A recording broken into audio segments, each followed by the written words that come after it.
Hello, everybody. How we doing? Well, welcome to Little Chicken You Two Players Saturday stream. Hello. What's going on, Reese?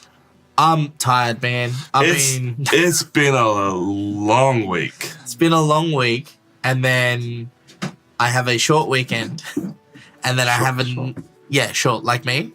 Oh, yeah. I was like, how's the weekend short? It's 2 days. Yeah. Well, it's all weekends are short. Yeah. If it's not a long weekend, it's not a good weekend. You know what I'm saying? Hello, Upside Down Fairy. Well, it was like Jake sent me a snap this morning, and he's like, weekends should be 3 days. And I'm like, nah, man, weekends should be 7 days. It's hot and humid and hard to sleep. Yeah, we had... Tell me about it. Yesterday was fucking bliss. It was 26 degrees. Oh, for you, mate. Yeah. Oh, mate works on the coast. Yeah, works on the coast, lives on the coast. 26 degrees all the way up and down. I will say my boss took me out to... what's the one in Fremantle? Not Little Creatures. Running with Thieves. Yeah. That was nice on Wednesday. Yeah. When it was still not quite warm. Yeah. Did your boss take you out for Valentine's Day? No, sorry, Thursday. Wednesday. Maybe it was I don't know. It's been that kind of week. It started off really good. Like the start of this week was really good. I think that's a conversation for HR. I am HR. Yeah. Taking HR out on Valentine's Day. It sucks, man, because this weekend's going to get hot. Start of the week's hot. Dude, Sunday's like 44 degrees. Yeah, man. You best believe I'm not leaving my fucking house. I am so glad I have functioning aircon, but so disappointed that the aircon doesn't reach where my computer is. Yeah. Which means I'm incentivized to work on my laptop where there's no video games. Oh, you actually have to work? Well, this. Yeah, I got a bunch of... I have a wrestling show I need to get out by Sunday, so... Fair. Yeah. We will have the playthrough video of this will go up on either Monday or Tuesday. I can't remember how Kickstarter works, if it's Tuesday our time or Monday. Anyway, the point is the playthrough video of this stream will go up earlier than normal. Yeah. Because Kickstarter. Yeah. Which means I got to get that done sooner rather than later. Yeah. Stuff. How are you guys going? What's going on? What's happening out in People Land? It's been a while since it's been just you and me. I think that was like, what, Star Realms? Yeah, back for TLN in... Look, we didn't do a lot with TLN last year. So, it's been a while. Yeah. A few changes since then. Just a little bit. I would say the studio looks better. It is looking pretty good. We still need to figure out how we're covering the lights. I don't think anyone's mentioned it yet, but if you look right above Reese's head, that one there has a blockage above the lights. So if Reese moves his head like just slightly, right? No one will notice this, right? So I'm pointing it out. That little bit on the left doesn't have the blinding white lights of the bit on the right because we want to cover up all those lights so you just see the color and not the hot spot of the lights. And we haven't had time to do that yet. Yeah, I mean, we got to fix some of the lights anyway because those ones are broken. Those ones are down. Well, these ones aren't down. They're just like not attached right now. Huh. The set's falling apart. It's just... So basically what's happening is... This is why we need your money. The light strip the light strips start on the outside and go inwards. So the light is connected at this end, but the light strip that is connected at that end is broken and basically will just cycle through colors instead of doing what it's told. So to fix that, we need to unplug that light strip and run this new light strip through to this light strip. Except we can't unplug those light strips because we connected the shelves together so they wouldn't fall down. Like we added some structural supports. So to do that, we need to move this entire shelf out to get in behind it to unplug everything. It now makes sense because Tom was like, we have our meetings online, and Tom's like, it's fucked. And I'm like, what do you mean, man? And he's like, we've got to move the whole thing. It's a whole thing. And I'm like, it can't be that. Now that I'm sitting here and looking at it, and I'm like, oh yeah, we screwed a bit of wood at the top. Like if you look through this gap, you can see where the lights connect. Yeah. And we can't get into that. Shit. Geniuses. It actually does make a lot of sense, but from a safety perspective, it just makes lights a little bit harder. Yeah, but you don't have to report into OH&S. Yeah, I am HR. You are HR. That's Sorry to hear you have COVID. Again, Upside Down Fairy? That feels like it's an again that's brutal. thing. Friday Night in America. Look, Friday Night in America sounds fun. Friday night in America sounds like a Saturday morning in Australia. No, I'm looking forward to Thursday Night in America. That's what I'll be doing. Thursday. More like Thirst Day. It's all still got to be confirmed, and we'll have to buy our tickets because, spoiler alert, buying the entire weekend pass for Gen Con is cheaper than buying the 2 days that will be there. Yeah, I can see that. So I'm going to Gen Con, 99% locked in. That's going to be a lot of fun, and it just so happens, and we were looking into this all and trying to plan it with friends in America, my birthday is the first day of Gen Con. Yeah. And I think literally everybody that I know in America is going to be in town for Gen Con at the same time. Yeah. Which is going to be cool. Nice. Just Sick. fucking slap them all in the room. I hope you guys have fun at Gen Con. I will have fun. I won't be there. Because I don't have the money. I'm saving up for other things. One. Cat? No, he's just sitting on the floor. I was gonna jump. I'm gonna have a great. That's the thing, right? I want to have a great birthday party, but at the same time, it's the first night of Gen Con. Yeah. Oh, there he goes. So everyone can't like go too crazy. Gary, just put your head right there, just right. No, you won't. You wouldn't. You've changed. All right, that's where he's going to sit. Honestly, that's fine. You just sit right there, buddy. That is perfectly okay. I feel like Gary's getting more and more comfortable. Gary is far too comfortable with other people now. Yeah. That is the main issue, of what we have going on. Gary's like, I have 10 owners now. He's not attacking Tank, but he is like, oh, Tank's head is at my head height. He's bullying Tank. He bullies Tank just a little bit. Just that Australian friendly amount of bullying. Well, speaking of Tank's head, it's currently by my feet. Oh, yeah, that's also what Tank does. Is like, oh, you're here? Well, yep, time to sit here. So, yeah. Cool. Well, we'll have a good birthday without you, Tom. yeah, have you learned how to operate streams yet? Nah. Don't worry, that's coming up in our online meetings. Honestly, Jimmy and Chris have been like jumping in and paying attention to stuff for Magic streams. Yeah. So that's been helping. Yeah. Yeah. Spoiler alert! In case you've never cottoned onto it, I'm the only one who knows how to run like 50% of what's going on here.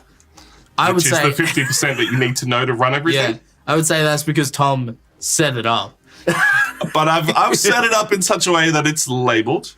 It is. It's labeled. It says the things. It's just the back end where they can't be labels. I was speaking to Jimmy and I'm like, how'd it go? And he's like, I need more than 1 day to learn the system. At this rate, you'll have to set up a cat box for Gary, Return of the Cat Cam. I've joked about it, but if I could program a PTZ camera in the back corner that just follows Gary around when he's in the room. See, also, you might notice he's ripped up that box. Well, they're not going to notice. But you. I notice he literally went to a box. Yeah. Which is what? Old video card box? No, that's the wall mount for the TV. Yeah. Sick, dude. And that's now his nest. That's now his nest and him eating parts of it. Oh, that's your cat, bro. It's Beck's cat. That's Beck's son. That's your stepson. Let's see if he goes for it. You gonna rip some cardboard up this morning? No. No, I'm just gonna lick the cardboard. Yep, the riveting content. Yeah, thrilling stream. We just commentate what Gary's doing because no one can see. Well, worst case scenario, if everything does fall down, they can stream digital board games for a week or two. I mean, you can try. Yeah, we can do that. We've done it before. Yeah. No, I reckon everyone will be up to speed enough to run stuff. Yeah, we'll be good. We'll be good. And you'll get at least one stream from us from Gen Con. I can pretty confidently say that. Yeah? All right. One less stream we have to do over here. Well, sorry, no, we'll be on the Gen Con channel. Oh, well, fuck. You guys still have to do work. Anyway. All right. Shall we play a game? We should probably play a game. I was just waiting to see if I got a certain message at any point, but it looks like it's all working. So Tom, you have cancer. it's fine. Oh, no! It's butt cancer. That's the worst kind of cancer. You should probably take your card back, eh? Oh, yeah, I need that. Yeah, I'll actually need to reshuffle good because I had a horrible hand. Hey, Hawkskull. How you doing?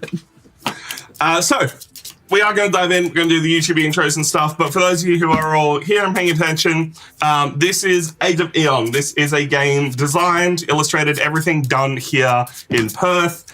This is a sponsored stream. Twitch might say that for you. And this game goes to Kickstarter on Tuesday. Once again, I believe that's Tuesday American time, Wednesday our time. I'll double check that. But you can sign up to get pre-notified on Kickstarter if you type !now playing. It should have a link to the Kickstarter. If it doesn't, the auto timer does. The chatbot's been a bit fucked. Did you double check that or? Look, I did things. Yeah. We'll see if the chatbot actually wants to do it. It's not a nerd stream if it's a scuffed nerd stream. Look, scuffed. Damn, it doesn't have the link. That's right, I can fix that. Maybe I'll cover you, man. Since we are sponsored. That's So, hey guys, how we doing? Classic Nerds of the West stream. Scuffed with production value. Yeah. That's the main reason you guys come here. I can't even see chat, so you guys can be going off. That's the main reason you guys come here is just to see what we need to fix. Just permanently fixing things, you know? There we go. Hey, now it should work. You never know. Or it's broken the entire thing. Famous last words? Ah! Nah, this takes a moment to send through. Okay, there we go. Alright, cool. Nerds of the West, aka how we can pull something else up. I come here to see Reese get thrown through a table. I don't think I don't have that button anymore. It got broken. A lot of things got broken. Everything got broken. Yeah. That's the problem when you yeah. We have so many things running through our stream thing now that No, it's random more things break. I set up some alternate setups for... Oh, what stream was it? It wasn't poker. Poker broke things again. But basically, I set up alternate things, started deleting things, and then went, I'm not on the alternate page. I'm on the original board game page. Oh, no. And so then had to copy things back over and reset things up. It was a whole ordeal. That explains why everything's broken. No, that explained why everything broke. But yeah. Old streams are fun. You go back and watch the stream. So this was the funniest. I'll play the game in a moment. I got a Board Game Geek notification being someone commented on a video. I'm like, oh, that happens every now and then, but we don't get a lot of love on Board Game Geek. Yeah. But it was on the random 2-player stream you and I did on a Wednesday afternoon back in the old studio where we were testing the green screen for the first time. Yeah, and we played Fox in the Forest. Yeah. Yeah. Except I put it up, the YouTube title, the thumbnail, and the link on Board Game Geek is for Fox in the Forest Duet. And I'm like, I don't know how I've made that mistake, but it's taken 2-3 years for someone on Board Game Geek to go, that's the wrong game. This isn't right. And I haven't responded to them yet because I'm like, how? Why'd you put it? It's a test stream, bro. Why'd you put it up? Bloody hell. This is what we work with, guys. You're lucky we don't get paid for this. Yeah, you don't get paid. Yeah. Tom's skimming off the millions of dollars that we're making. All that money. Look, it's got to go somewhere. Most of the magic it's cards. paying for your Gen Con trip. That's I wish it was paying for my Gen Con trip. Flights are booked. I'm officially allowed to travel to the US. Haven't done my travel to Canada yet. So that's the next one I got to do. the more important one, some would say. Yeah. Well, not really, because we land in the US first. So if I can't get through the US, I can't get to Canada in the first place. But if you don't get to Canada, Beck will murder you. Yeah. So the fun part, for those of you who haven't caught up on the drama, you might know Beck. She's a lovely lady. I'm quite partial to her. She was born in Canada, which you would think wouldn't be an issue. Nah, it's more of an issue. It turns out you can't get into Canada if you're a Canadian citizen without a Canadian passport. So even though she's a dual citizen and she has an Australian passport, she's also had to get a Canadian passport just to get back into the country. So you're saying it's harder for a Canadian to get back into the country than it is for me. Wow. Yeah. Whip. Hey, Mum Streams. How you doing? Hello, friends. Tens of dollars in profit. I love my free McDonald's Sunday. Honestly, I'd say we spent it all on board games, but I don't think I bought a board game at all last year because we got sent. So, like, there's literally a box there with board games that I haven't opened yet. Yeah, I'd say we spend it all on board games too, but all of my money goes on buying board games that we never play on stream. Look, I'm just holding on to these microphones for as long as possible so we don't have to go and buy more microphones. Yeah, look. Yeah. I'm not saying we stole microphones. I'm just saying Reese's boss didn't know about it until this week. No, he still doesn't know about it, so if you keep talking about it. One day he's going to be like, I saw a TikTok the other day. Really interesting. I'm going to need them mics back. Well, that one is my microphone. Yeah. And that one is my boss's microphone. Yeah. So, yeah. Out of all the microphones we're using at Nerds at the moment, we own one of them. I mean, that is also the same with... We don't own any... Nerds doesn't own any of the cameras. No, we own that camera. Oh, okay. Isn't that Beck's camera, though? No, that's Beck's camera. That's your camera. Yep. That's Nerd's camera, because it's a webcam. Yeah. But that one is the Nerd's camera. Okay, cool. That's the one camera that Nerds owns. Nerds owns one camera. Yeah. Look, professional stream held together by duct tape. Held together by duct tape and this dreams of film students and the equipment they buy. What is it? Gaff tape and cable ties cure cancer? It's true. It's just true. not butt cancer. Yeah, not butt cancer. Real unfortunate, Tom. You and that butt cancer. Honestly, I'm just waiting for... Yeah, that's the art. 100%. Look, to be honest, if my boss does find out I took the microphones from work, he's probably just happy they're getting used. Yeah. He's not an issue. No, you can tell the students what you do. I'm like, hell yeah. Yeah, film sets are usually held together by duct tape and like 2 people doing half the work. Yeah. You only need it to, the one thing I learned in props, you only need the thing to stay together for as long as the shot is. After that, it can all fall completely to shit. Yep.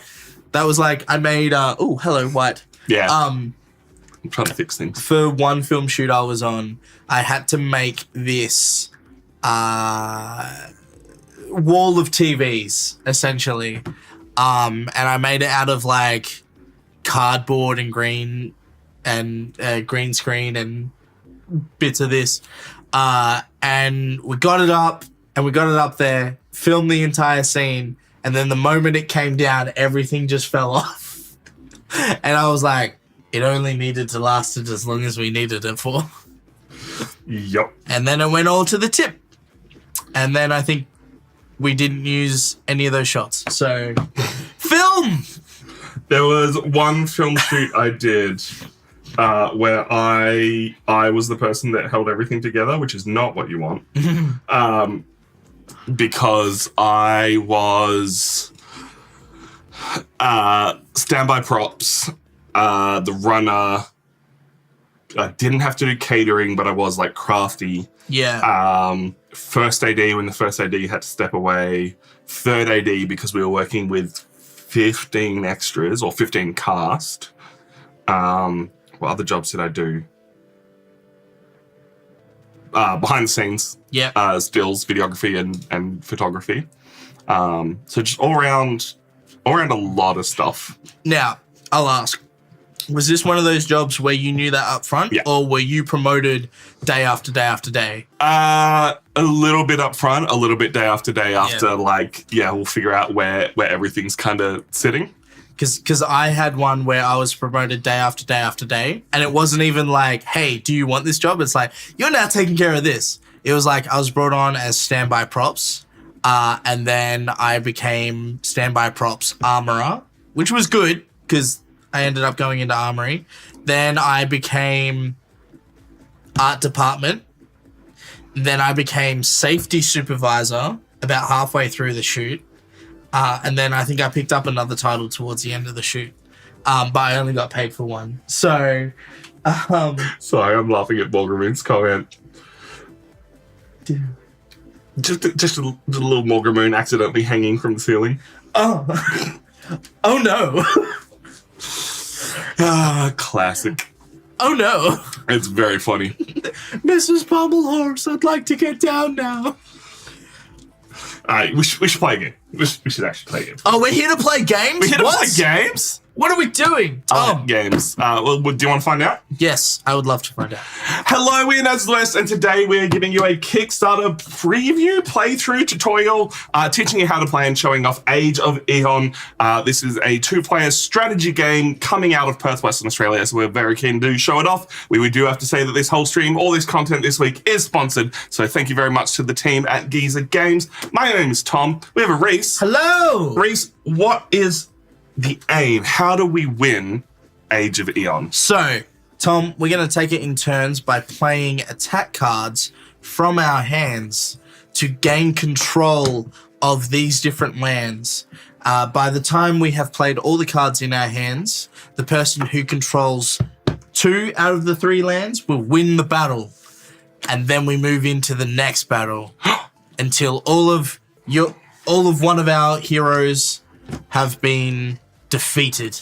I.e. the first person to win 3 rounds by winning 2 of the 3 battles will win the game. There are 4 different factions. It's symbolized by a color: red, blue, green, and yellow.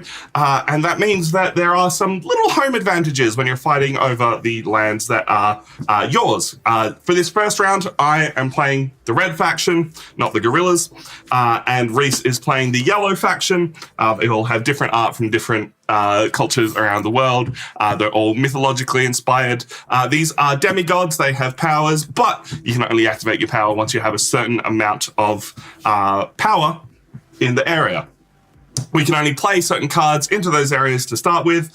So this is all shuffled and randomized at the start, and this is our starting setup. We have the 3 lands here and the 3 kinds of cards we can play. These cards symbolize magical attacks, while this card symbolizes physical attacks. There are 2 of each, and as such, you don't know what is going to come out. But you also don't know which of the cards are going to come out, because you have 4 cards that are magical attacks, 4 cards that are physical attacks, and 2 cards that can be either. On your turn, Reese, there are 2 things you can do. Yes. Tom, hitting me with the prompts. You can either play a card face up or face down. Is that correct? Yes. Yeah. So I'm going to start off with playing a card face up.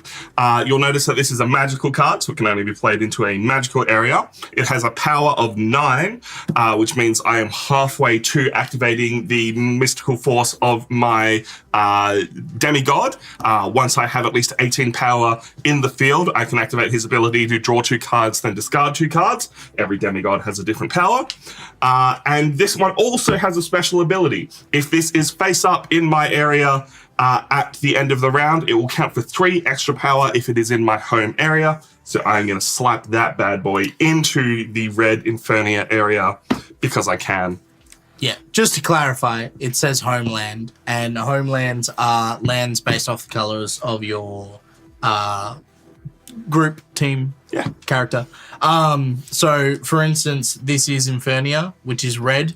Tom is red, therefore this is his homeland. I am yellow. This is Atten, which is also yellow, so this is my homeland. So It's that part's fairly easy. What part isn't easy is the strategy of this game. You only have 3 cards you're allowed to play in each area. Each person can only have 3 cards on each side. So you need to choose from what is in your hand what you want to play in each area. There are ways to interact with other people's cards to flip them over. There are ways that you will be able to interact with the game board, such as playing a card face down, which Reese may want to do if his cards don't let him play in this area. If you pull too many physical attack cards, that is how you can play in the magical area, by playing a card face down, and that lets you lock off an area with a Sacred Seal. I said there were ways to interact with cards. You can't interact with Sacred Seals. Once they're on the field, they are done. They lock off one of those 3 areas that you can play into. cool. You got your card you want to play? Yes. So I'm going to play a similar card to Tom's, but slightly different. So I'm going to play my 7, which is Horus's Wing Slash. So it's worth 7. It's a physical attack. And when this card is on your homeland at the end of the game, it gains +2 power. I like that. The advantage of the homelands, not only are we getting these additional powers, if there is a tie for those areas, the homeland owner wins the tie. So it becomes a little bit easier for you to actually win one of those fights. Now, I'm a little bit worried about the cards Reese has in his hand and the ones I have in my hand. So I am going to play a card face down into this area, which means I get to grab one of the 4 Sacred Seal cards. Each person only has 2, and lock that area off. Reese can now only ever play 2 cards into the green battle this time. So can you? Yes. So Reese is currently at 7 power, and I'm at 9. But that is a way that I can get rid of a terrible card. In this case, it was a physical fight card. I have too many of them in my hand. I needed to be able to fight in this area, so I am limiting our options, and hopefully meaning that my cards will help me out there a little bit more. Well, what I'm thinking is I have a few cards in my hand that I don't necessarily want to play until you've played a few more cards. So I'm just going to play this 4 here, just to get me on the board, and then I'm going to wait to see what you play. I want to get closer to my power because my cards aren't great. So I'm going to drop an 8 here, taking me up to 17 power. Now, I can't activate my Mystical Force power yet, because it needs 18 power. But once I'm at 18, I can play that either before or after I play a card. Those are the 3 things that you can do in this game. Play cards face up, play cards face down, activate your Mystical Force. Yeah. Pretty simple. Yeah. So, looking at what Tom's playing, so his Mystical Force allows him to draw 2 cards and then discard 2 cards. So you want to activate that sooner, whereas mine is switch 1 face-up card with an opponent's face-up card of the same land. So I want to wait for a few more cards to come out before that actually happens. I know you've got that. Yeah. But you know that I know that you know that there's strategy and we're all playing hard to beat. Yeah. So knowing that Tom's currently trying to race for 18, and that isn't just because he explained it to me, that's something that I'm just guessing. I'm going to play my 2, which Neuroblast. When you play this card from your hand, you may flip 1 card, either yours or one opponent's, on the same land. So I'm going to put it here because it's a physical attack. I can only put it here, and I'm going to flip Tom's 8. You get 2 points. I go back down to 9. Because I flip his card, he no longer has that numerical value on the field. But I'm going to jump in and do the exact same thing, but in this land, and flip that one over. So I'm back up to 12, and you are down to 9 as well. Cool. Those bonuses that these cards give you only count at the end of this game. So it doesn't give me the additional 3 power from the 9 towards that, unfortunately. But we got to do a little bit of maths and figure out if we can get to those powers, or if I'm a little bit stuck and I'm going to need to do other things to win this game. Alrighty. Well, my options are currently dwindling down. So what I'm going to do is I'm going to try and get on the board over here. So I'm going to put my 9 here. Unfortunately, this is not my homeland, so it's just a 9. So, cool. Tom, your turn. I'm not a fan of That does put me everything. up to 18, though. Does put you up to 18. Yeah. I don't like everything you've done. I've always hated you. And I'm going to need to, I think, go for it. So I'm going to drop this 7 here to take me up to 19. And I can use that ability now. Yep. So I'm going to draw 2 cards and then discard 2 cards. Do I see what you discard? I don't believe so. Okay. You might want to double check the rules on that double-check one, that. but I do not believe so. I think for the strategy of it, I'm going to have to hope you don't have a certain card in your hand. And I am going Hold on, to I can discard. tell you exactly what discard does. Some card effects and Mighty Force effects ask you to discard a card, which means moving it from your hand face up to your discard pile. So they are face up. I'm discarding a 1 and a 4. The 1 is a very special card because the 1 counters the 10. If the 10 is in that area, you flip it face down. Any player can always look through the cards in either discard pile at any time. Good to know. Yep. Well, those are the ones I've discarded. You don't know what I have left in my hand. Worth noting that you cannot activate your Mighty Force power on the final turn of the game. Yes, correct. So Reese only has these next 2 turns to activate it if he would like to. That is correct. So what have you got? It is my turn. Yes. Cool. I'm going to... I'm already... I'm going to put my 5 down here. All right. Now you can switch one of your face-up cards with opponents face-up in the same land. Correct. Very strong, very powerful. I don't have a lot of options, so I'm going to play a 2 here. And that is the same as Reese's 2, which means I'm going to be able to flip a card. And I don't like that you've got a 7 that's giving you additional power. So I'm going to drop that one there. Not going to do much in terms of power right now, but it does take you below 18. So you can't activate that ability at the moment. If you play one more card, you probably can, unless you only have a 1 in your hand that you don't want to be playing right now. Correct. Correct. Well, I know you've discarded the 1, so that will help me out tremendously. So I'm going to... Also worth noting, we both have played 3 cards in this battle. That battle is done unless Reese activates his power. So, all right. So this is what I'm going to do. I'm going to play my 10 over here because I know you've discarded the 1, so it's safe to play the 10 without that getting flipped. Yep. I'm then going to tap to use my Mystical Force to swap this 2 with this 7. Easy. So then I currently have control of those 2 lands. Provided Tom doesn't pull some sort of magical thing with his last card.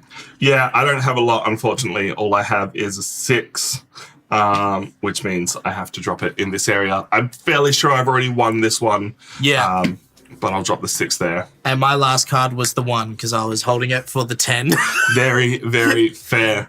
So one thing to note is functionally we have the same deck of cards. They all have different names, different art, but they are exactly the same. Yes. Yeah. The difference is in our demigods. Reese has killed one of my demigods. He's gone. So let's explain. So now that the battle is finished, we are out of cards. We now add up our total power value across each land to determine who controls the land. So for instance, on this one, I have 19 versus 6. So I win this land. This one, Tom has 12 versus 1. So Tom wins this land. And then on this one, I have 12 versus 4. So then I win that one. Because I have won 2 out of the 3 lands, I am the victor. Tom Dudes dies. And then we shuffle up and get ready for game. We do. You take control of the Eternal Stone. This is the victory condition. You want to have that because you won the battle, but also that means you are the first player for the next round. I would like my card back. No please. worries. And so we'll set up for another round. Yep. It's been about the 4th game in a row that I've discarded cards and not drawn the 10. So hopefully it works a little bit better for me this time. 2. You shuffle up your pile of 10 cards. I reveal my next demigod, which you do choose the order of at the start. You have the opportunity to choose which demigods you want to come out in which order. Yep. So I have my second most powerful one. Destroy one of your cards on any land, then draw 1 card and play that card immediately. So I'll be able to go, oh, that's a 1? No, Yep. now it's something bigger. Cool. And then we have a few more things we have to do before we start. Set up some new battles. Set up some new battles. So I will take these command cards. And I'll take these land cards.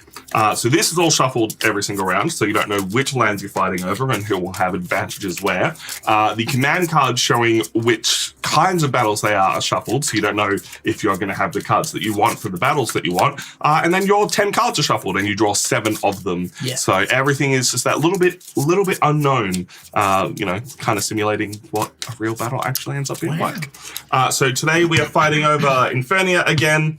We are visiting Yonashiro for the first time, and A10 again. We are not fighting in the green lands this time. Cool. And then I'll determine what type of cards we can play on them.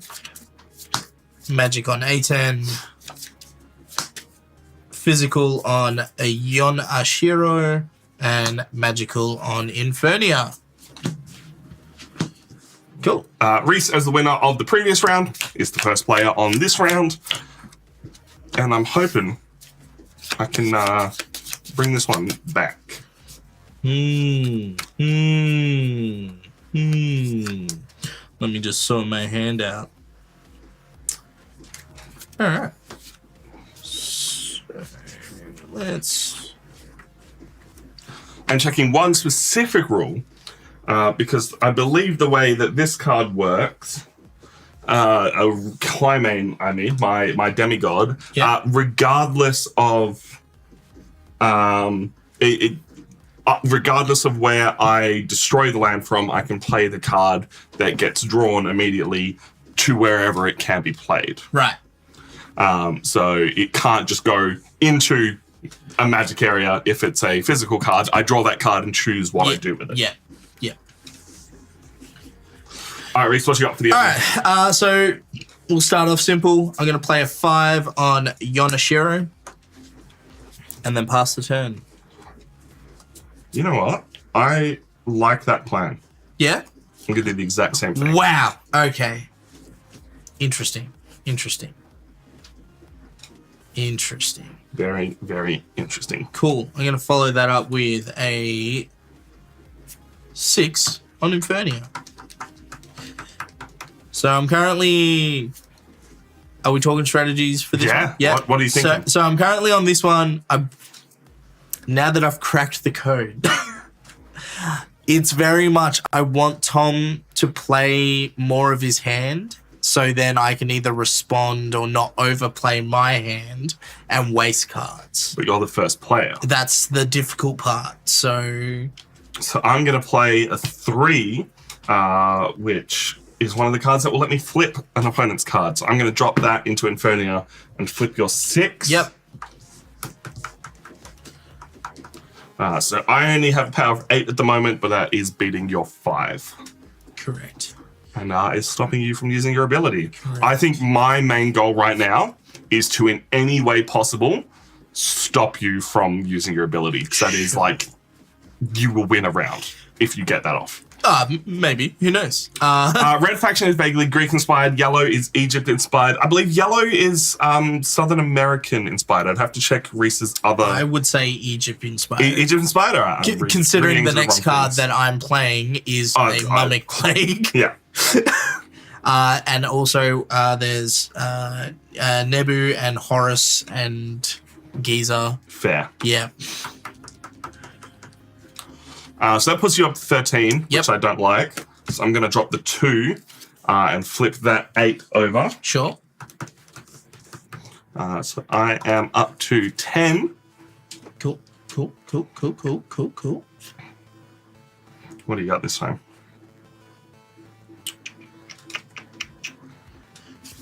I'm going to... I'm going to play my green 2 salt. Yeah. onto the middle one and flip your 5. Okay.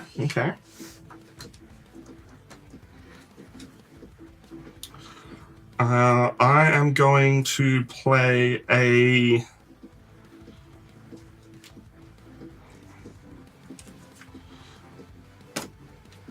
seven into this area. It takes me up to 12 while you're still sitting on 7, and we've played everything we can in this middle area as of now. We'll see how that plays out in a moment. But yes, I believe blue is vaguely European inspired, and green is the one that is Mesoamerican inspired. Just trying to think what I want to do. Sometimes you actually don't have a lot of choices. It is that kind of game that, because it is so quick, your choices are limited by the cards that you've drawn, and sometimes you just got to do the best that you can, and it's not going to go your way. Sometimes the strategy is really tough, and you're bluffing, and you're going back and forth about where things actually need to go. I think I've drawn a little bit better this time than last time. I'm going to play my 10 here. All right. That takes you up to 17. Yep. I am going to play my... What do I need? I only need 4. So I'm going to play my 4 here, which takes me up to 16, which I will then use my ability, and I will destroy this 3 to draw a card and immediately play it. And I will play my 10 here. Interesting. The draws. Interesting. I'll then play my 1 here to flip your 10. Yep, I didn't even bother adding those cards to my power. So that takes me up to 18. So then, because I'm down to my last card, I might as well use my ability now to swap this 2 with this 5. Yep. 7, sorry. Yeah. Tough. I am going to play my 6 here.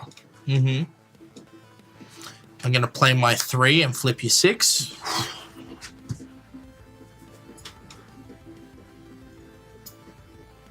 So you've got this one 1. There's nothing I can do about that. And at the moment, you're winning both of these, and I've only got 1 card, which means I am screwed. Yeah.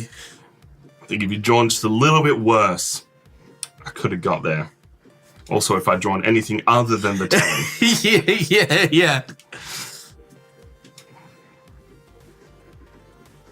That's right. I'll drop the 9 there. Yep. I do get an additional 3 power there. Regardless, I was winning that. Let's count them up. Cool. So 11 versus 4, I win that. We then have 12 versus 4, I win that. And then 12 versus 3. Yeah. Reese gets a second win of the 3 that he needs. And let's hope I can actually do something in the final round. Well, it's not the final round, because you could, stomp me out for the next 2. I could, but you only need to win 1 more Yes. to win it all. Yes. To win the gold, baby! So we'll shuffle up the lands again. Okay, I dig this. It's the, what am I thinking? It's not trick-taking. No. But it's the same line of thinking when it comes to a trick-taking game of, I need to play these cards later or play these cards sooner to get information to figure out where I But am also, in the line. the sooner you get cards activated can potentially be what you need to win. Yeah. So my final power is destroy one of my face-up cards and one opponent's face-up cards on the same land. Then both players draw a card. Interesting. And you only need 14 for that. You need 14 to be able to pull that one off. All right, the battles that we are fighting over this time. Blue, red, and green. No homeland for me. No homeland for you. All right, hopefully that gives me enough. Seems like it can snowball a bit. Absolutely, there is absolutely the luck of the draw of what you get to be able to do anything. But that's where the strategy kind of comes into it. You're forcing your opponent's hand to do things to try and let you do stuff later on. It's also fairly quick, so I don't mind those kinds of snowballs. This is what we've been playing for 30 minutes, which means 15 minutes in real person time. All right, Tom.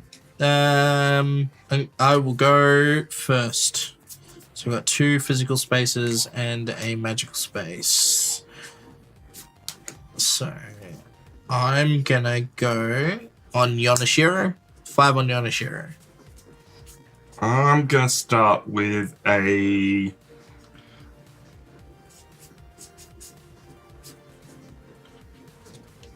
two on Yonashiro to flip your 5 face down. No worries.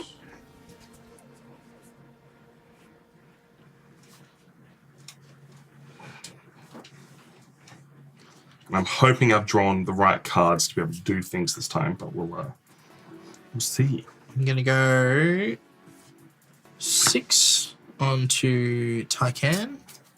I'm gonna go. And I'm just gonna quickly look at the rules. Yeah.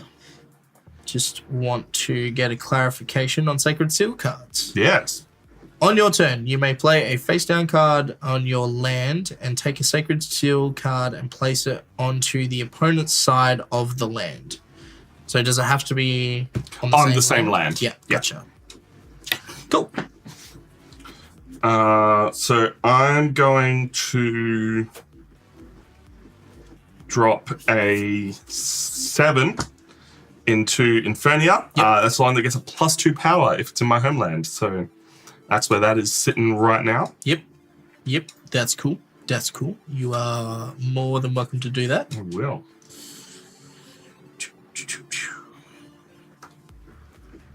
I'm currently at 9 power to reach 6. Cool. Put me up to 14, baby. Play an 8. The Mummy's Plague. I'm going to drop a 5 into Yoshinira, which takes me up to 14. And then I'm going to destroy my 2 and your 8. Yep. And we both draw a card. Cool.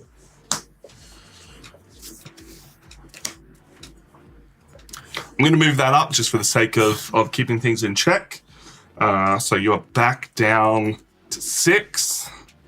And I am on 12. But my ability has been used. I'm pretty happy with that move, if I'm being honest. Yeah, that was all right. All right move. Cool. Well, in that case, I'm going to... What am I going to do? What am I going to do? I'm going to play my 10 over here. All right. I'm going to play my 1 over there and flip your 10. Too easy. I'm then going to play my 3 to flip my 10 back over. Ooh, very cool. So that puts me on 19. Would you like to activate your power? No, not just yet. All right. I'm going to play my 3 and flip your 10 back over. That's fine. Which hopefully means that is the last time we will see your 10, because there is no way for you, as the player you currently are, to flip your cards. There are other powers from other characters that will let you flip cards in other areas. It also means that I have quite a lot of opportunity to win this green fight here because Reese can't do anything to stop me from playing a card here. So his focus is now over here, and hopefully that means I've drawn his attention in the right places. We'll see how it goes. It's not looking good. I mean, it's looking great, if I'm being honest. Am I allowed to look at my face down? Yeah, cards? just in case you want to remember what's what.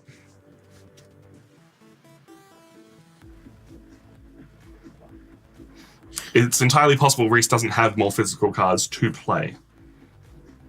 I'm going to play my 2 here. Yep. Which will allow me to flip 1 card on this land, flipping my 5. All right, all right. So that puts me on, let me just do the maths, 11, 12, 13, 14, 15, 16. If I've done my maths correct. Yeah. I'm going to play a face down card. Ooh, let me try and remember what you might have. So I'm considering playing it obviously in one of these 2 areas because I want to be able to beat you there. If I play it here, then you're able to play a face down card and lock me out. Yep. You've already played your 2, so you can't actually flip this. So I do have quite a lot of strength here that you can't deal with. This one here, you can only play 1 more card. So basically anything I play there will beat you. So what I'm thinking right now is I don't actually have to worry about this one. Sure. You can't do a lot to me here. So I'm going to play a face down card here. Spoiler alert, I don't have a lot of physical fight cards. Yep. So I'm going to Sacred Seal you from being able to do anything there. And hopefully the maths on the cards that I have in my hand is correct. But we'll see what happens when we get to the end. See, the problem is, Tom, you've made a grave miscalculation. Because if you don't have that many... hold on. I only need to win 2. I don't need to win all of them. I know I can win this one. This one's over. These 2 are up for a fight right now, and you're only currently beating me by 2 here. And you have nothing here right now, which means you need to play everything you have, if possible, to beat my 9 power here, which if I then see what you play, I can just play here and beat you, so thereby winning both of these. The easy way to do that, because I'm going to play my 1 there, and then swap these around. All right. So that puts you at 7 there and 1 for me there. Yes. This is the point where I'm stopping tracking things. I am going to play I've lost this. my 9 over here, solidly locking in this one for me because that puts me at 13 power to your 9. Yep. And you have your final card. Yes, which I will play face down to Sacred Seal here. All right. Spoiler alert. I have my 10. Regardless of where I play it, I win one of the battles. For my own pride, I am playing it into my homeland. Yeah. So let's count it up. Yep. All right. So I have 9 here. You have 12? 13. 13. 13. So Tom wins this one. I have 7 here. Tom has 11. And then I have 7 here, which Tom only has 5. So I win this one. Tom wins these 2. And I managed to win a game for once. Yay! Woo! But I've also gotten rid of your more powerful guy, which means it's going to be easier for you to activate your abilities. I stopped you from activating your ability most of that game. I think that's what won it for me in the end. But we'll see. I will be the first player for the next game. And everyone gets their cards back. Yeah. Reminder that this game, Age of Eon, is available on Kickstarter as of next week. Or if you're watching this in the future or from the Kickstarter, let us know if you are enjoying it and if this is something that you want to check out. Or if you want to see us do more Kickstarter previews in the future. It's always a little bit harder for us being here in Australia, which is why we love when local developers reach out to us. And we can check out cool locally made games. You could also be watching it in that weird time of the future where the game is currently on Kickstarter. So go to Kickstarter now and check it out. Or the really weird time in the future where this is like a smash hit and it's in all the game stores all around the world. when we're full hipster. We played this before, it was cool. Would you like to do the lands or the magic this time? I'll do the lands this time. But Morgamoon, yeah, totally agree. It doesn't feel bad to be stuck in I'm going to lose when the rounds are 5 to 10 minutes max. Like if you really talk it through. Alrighty. What do we got? We have a 10, Infernia, All right. and T-Can. And T-Can will be physical, Infernia will be magic, and A10 will be magic. Nice. And then I'll show off my demigod. It is Tefnut. I don't know if I pronounced that properly. Can you read the rules? Let me choose one face-up card and move it to another land, regardless of any attack symbols. Very cool. Yeah. So I'm shifting things. I believe that's only on your side of the board, but yes, one of my face-up cards. yeah. Yeah.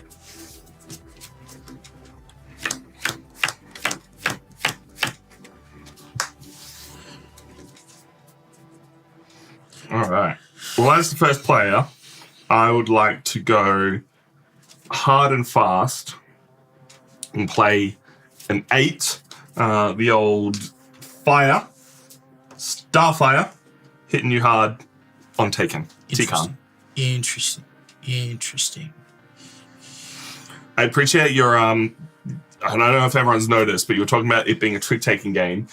Each different land Has a card symbol associated with it. So red is clubs, green is hearts, and yellow is spades, leaving blue to be diamonds. So those trick-taking rules are very much part of the influence of this game. Yeah, like those elements are there. All right. I'm going to play the... Hold on.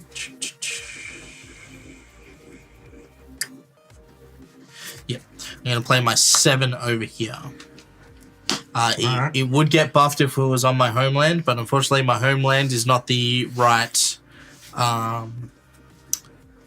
battle type for Not it. this time. Yeah. I'm going to drop my 2 and flip your 7 over. Sure. Putting me up to 10. And you sitting at 0. Cool. Well, I'm going to play a 6 on Infernia. I like the thought of that. I'm going to play my 4 on Infernia. That does bring me up to 14. But I'm not going to activate that power yet. Cool. It's a real damn shame, Tom, because I'm going to play my 2 here and flip your 8. Alrighty then.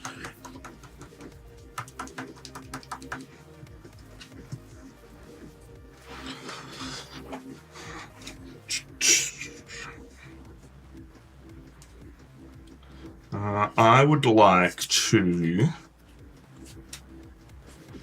cast a... I'm looking at my cards, figuring out what I can still play in various places. And I'm going to cast a seal here, so neither of us can play there. Would you like For now, Would you like to explain what happens in a tie? in an absolute tie, a total tie, we play the same round again. No, I mean a tie for lands. A tie for lands? Well, what happens if there's a tie for lands is that leads to a tie on the other places. You just need to win more than your opponent. You don't need to win 2 of 3. So if you win, more of your opponent is going to be 2 of 3. But if we are tied on one of them, that means if we tie on both of these ones, and we've only won 1 each, we've tied for the battle overall, we replay that battle. Yeah. If that battle ends in a tie a second time, both of our demigods die. Yeah. Which in this case would mean you win the entire game because my 3rd demigod is dead. So that is the consideration here. My consideration is more, I don't want to overplay my hand and I don't necessarily have good cards. And I know you've got the ability to move things later on. Yes. So we'll see how that might end up. So I'm going to play my 9 over here, which will get +3 at the end of the game. Because this is my homeland. Cool. Would you like to activate your ability because you are now at 17? No. Alrighty then. I would like to play my 3 and flip over your 9. Too easy. I believe we are both. So you are sitting at 8 points of power while I am sitting at 9. I don't know if these powers are going to pop off this game. It's going to be interesting. I liked Tom's 3 so much, I'm going to play my own 3 and flip my 9 back over. Alrighty then. Now you've got powers out there. I am going to play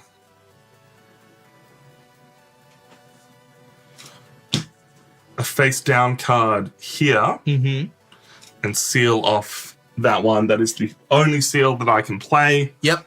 That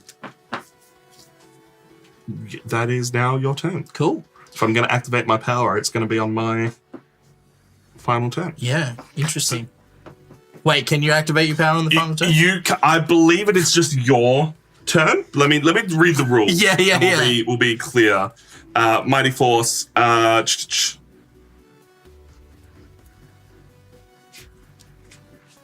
Make sure I'm on the right page of it.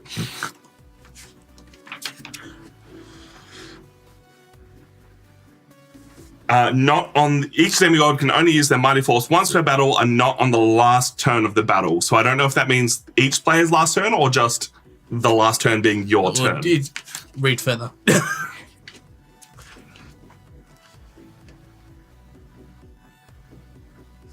While he's thinking, so this is what I'm thinking. The last turn of the battle is the turn when one player has no cards left and the other player only has one card. Okay, cool. So I can still do it on my turn. Cool.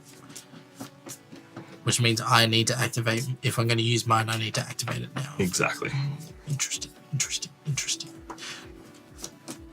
Well, what I'm going to do is I'm going to play this one face down. Okay. And Sacred Seal over here. Yep. And would you like to activate your power, moving a card?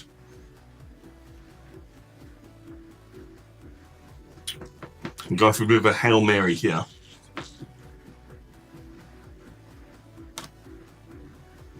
Really depends what Reese has. Yes. I'm going to move this 2 over here. Alrighty then.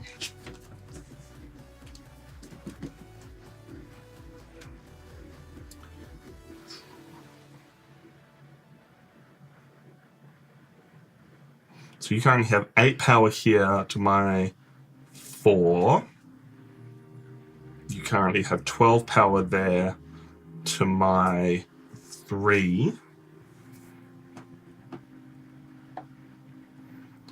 I'm going to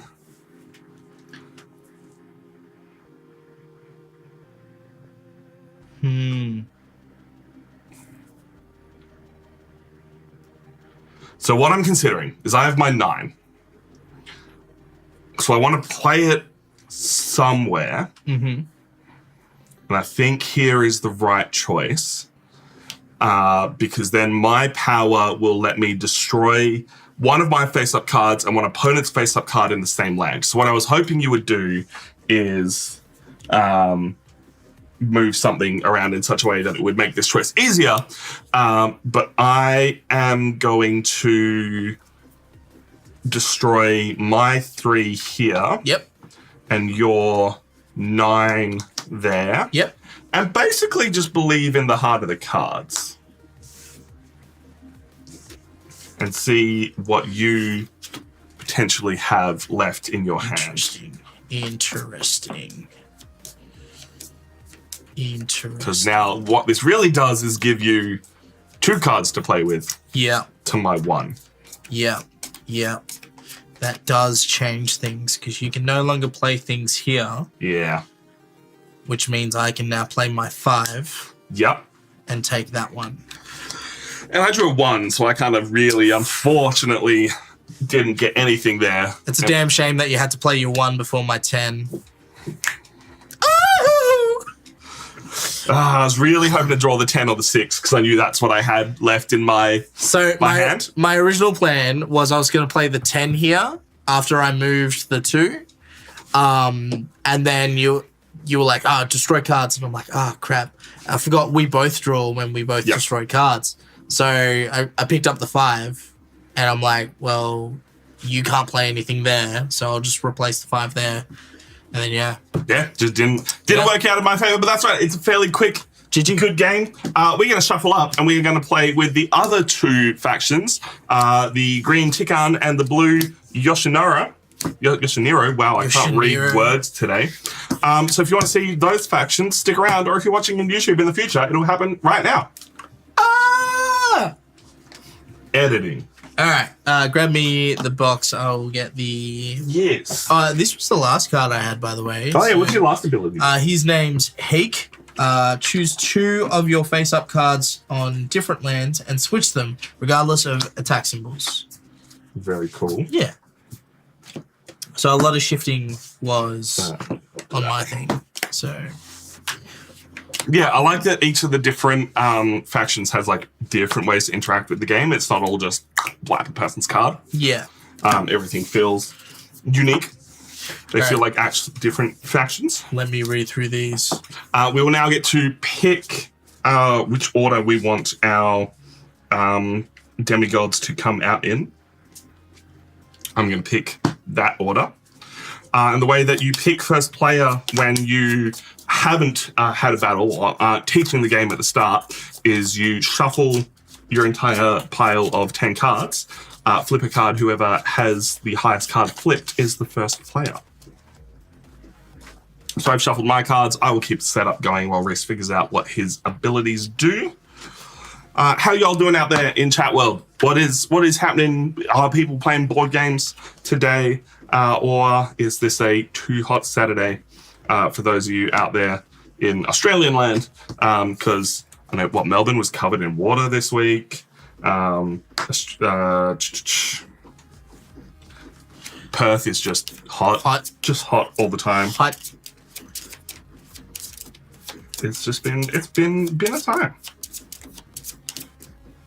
I'm just double checking because there is a Kickstarter expansion that is part of this game. We may play that in the 3rd round. I'm just double checking if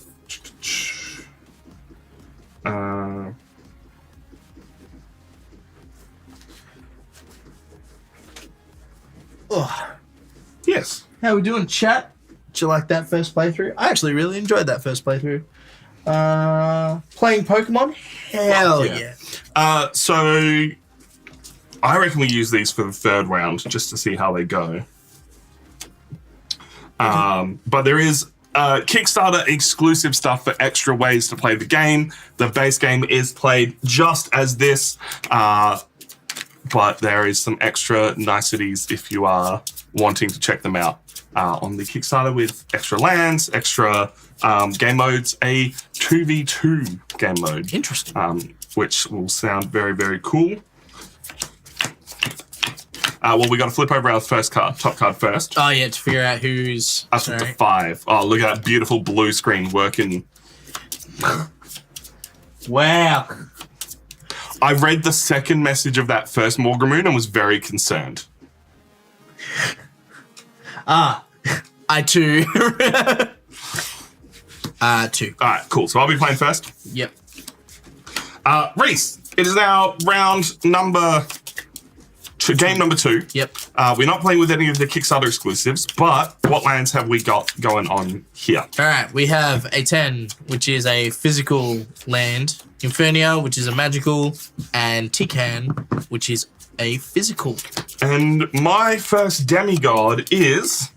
I've chosen my lowest powered one to go first. This is Ryujin. If I get to 14 power, I can flip an opponent's card on any land. Nice, nice. I also went with my lowest, which is Buluka. Choose one of your face-up cards on any land. It is protected and gains +3 power at the end of the battle. Rotate that card. So for those playing at home, protected, because I had to read it in the book, is some card effects and Mighty Force effects protect your cards. Once protected, a card can't be moved, switched, destroyed, or flipped for the rest of the battle. Very, very cool. Unfortunately, my homeland isn't in play this time. So I'm going to start with a nice and simple 6. Cool. Into the terrible lands of Infernia. Nobody likes them.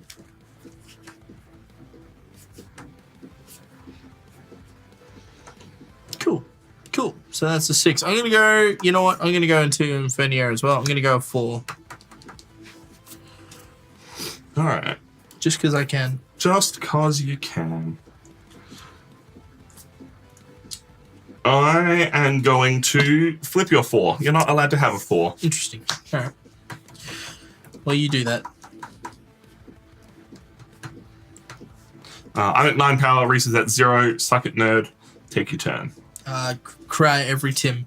I'm going to play an 8 into Tican. I'm going to flip your 8 by playing my 2. Not even bothering to count your things because you don't deserve them. Wow. Rude. Very rude. Very, very rude. Very rude. I'm hoping to force his hand to have him actually play anything else. But we'll see what he feels like playing. Well, I'm then going to play my 7, my Viper's Strike. So on Tican, which will get +2 at the end of the game, as it's my homeland. I like it. I like it. The thing is, so you've played your 2 and 3, which is my ways to flip things. Yes. You do have another flip on your... I do. I really, really do. Which is why I'm going to play my 7 into this same fight. Yep. And then use my ability to flip your 7 over. And I'm hoping that's enough to stop you from having anything in this fight. Because I am at 9 and you're at 0 with only 1 more card left to play. And it will basically force you to play your 10 there and leave me to fight these ones if I need to. Not the case at all, Tom. I'm going to play my 2 and flip my 7 back over. Oh, you love to see it. Yeah. You love to see it. So you did cheat out my 2, but... So that gives you how much power there? Currently, I'm on 9. Plus you are getting 2 at the extra. end of the battle. Yeah, so that would be 11 there. Yeah. I am going to play a seal over here. Interesting. I'm hoping that you've got less interaction with my side this time, but we'll see how this plays out. I'm going to play my 10 over here. And then that will take me above 14. Yep. So I'm going to use my ability to protect this 10. So even if Tom does have the 1, he cannot get rid of it. It's true. It's very, very true. I am going to play my 8 over here and win this fight in your homeland.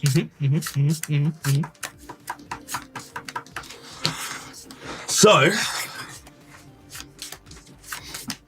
let's see. How much do you want to fight over this one? What cards have you got left? Just trying to figure out what I want to do. I have 17 power here, so this one's locked. Yeah. Both of us have used our abilities. It just comes down to what Reese has left in his hand. I've got something. So I'm going to play my 3. Yep. And what did I put here? That's 4. And I'm going to flip your 6. Alrighty then. Yeah. And it comes down to the heart of the cards. I don't know what you've got left. I have a 1. Ooh. Ooh. I was going hard and fast that game. So I can't. So I'm winning this one. You're winning this one. Yeah, If I let you win this one, I win. you win. So I have to tie. I also had the 1. Ooh, ooh, spicy. That is a tie, ladies and gentlemen. That is an exact tie. Let's go. Let's count it up. Yeah. I win this one from my 17 power. You win that one because you had a 10 protected. I couldn't do anything about it. And we both have a 3 and a 1 in this space, leading to an exact tie. And we play this round again. Cool. Everything does get reshuffled, I believe. I'm going to double check the rules on that one because this is the first time I've ever had a tie.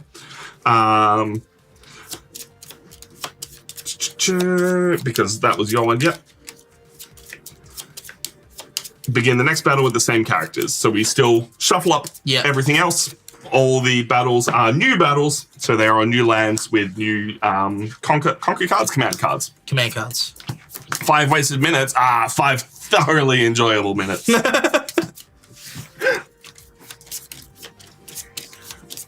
It's fine. It's still progress. Let's hope that we have both of our lands this time, so we can try and fight those ties. Infernia, green boys, yellow boys, same things again. No blue area to fight for me, so I might have to play hard and loose with it again. Physical, magical, physical. Fairly similar to last round.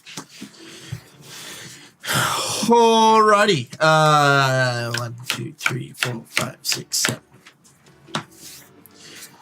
Alright, let's go. Let's go. Let's do it. Let's do it. I still have the Eternal Stone, so I'm going to play a 8 to kick it off into Infernia. Starlight Arrows for the diamond suit. Cool. I'm going to play a 4 into Tycan. I'm going to kick it off with a 5 in A10.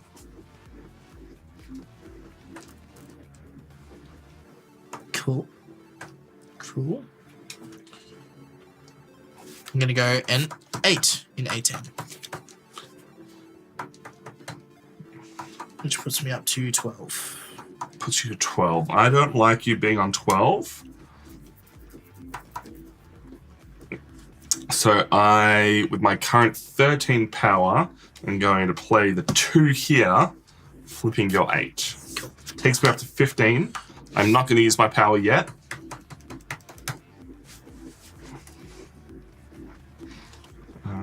Let's see if this is the right choice. But it's definitely a choice. I'm going to flip your 8. What a jerk. And I'm up to 6, you're on 7.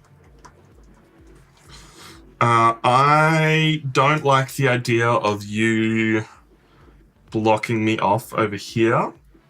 So I'm going to block you off instead. I'm going to play my 7 here. Yep.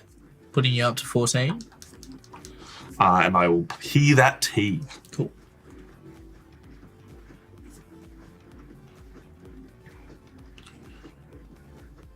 Cool. Cool. Just trying to figure out what I want to do. Nothing. Just play face down cards. Don't get any value. It will be totally fine. This game isn't about the numbers. So I'm going to play my 10 over here, which will take me up to 16. Yep. And then I'm going to protect the 10. All right. I like it. I am going to play a face down card here,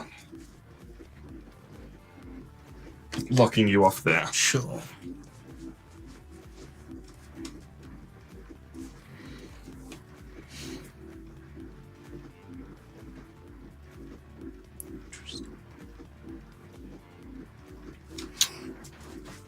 Okay.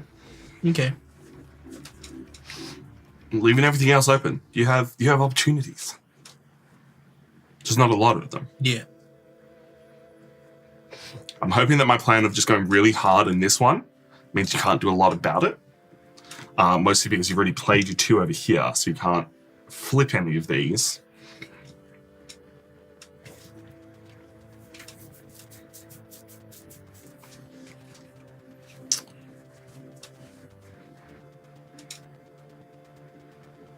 I'm gonna play my 6 there.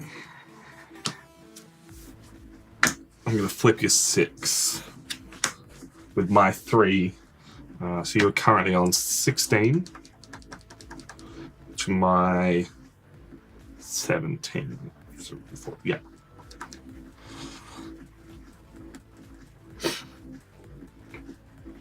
And I will be using my power next turn.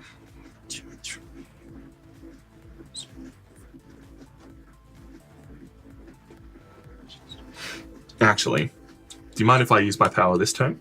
Sure, it's still your turn. Yep. I'm going to flip that 4 over. Sure.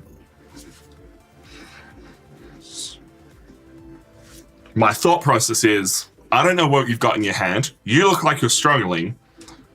You either have to play all your cards into here to win, if you've got the ability to, or try and beat me here. Basically force you to play a card there, and then I've got the information of where I want to play. Yeah.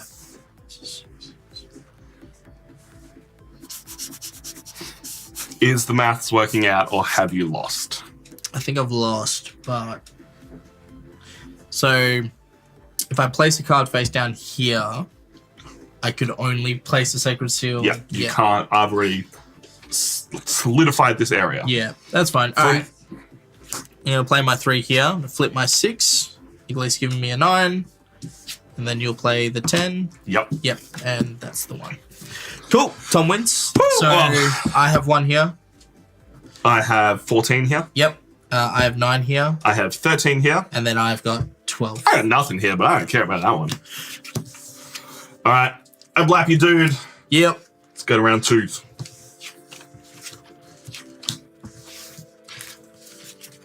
Blue feels very strong to me. Blue the ability to is just flip other people's cards. Classic blue. Classic blue player. All right. Even the random lights agree with me right now. So my next one is Itcher. Pretty much the same as before, except it's now 2 of my face-up cards on any land get protected. All right. Oh, wait, hold on. And they get +3. Yeah, I got to remember that. So technically that was higher. It does matter because I lost, but I do have to remember each gains +3 at the end of the battle. That could be very important. That could be very important. All right. Let's get some new lands out here. I'd like to actually protect the blue lands. They seem kind of important. No, don't worry about it. Couldn't remember which ones I grabbed. Yeah. All right. Today we are fighting in A10, Infernia, and Tikan. Again. You don't have much luck, dude. It's fine. All right, magic, physical, and physical. I think you just need all the advantages you can get to beat me. Sure. It's fine. You may win the game, but I'll win at life. So. All right. I play first again because I won. And I like this opening play. I'm going to start with a 4 into your area. Too easy. Well, I'm going to go 6 into my area. Okay.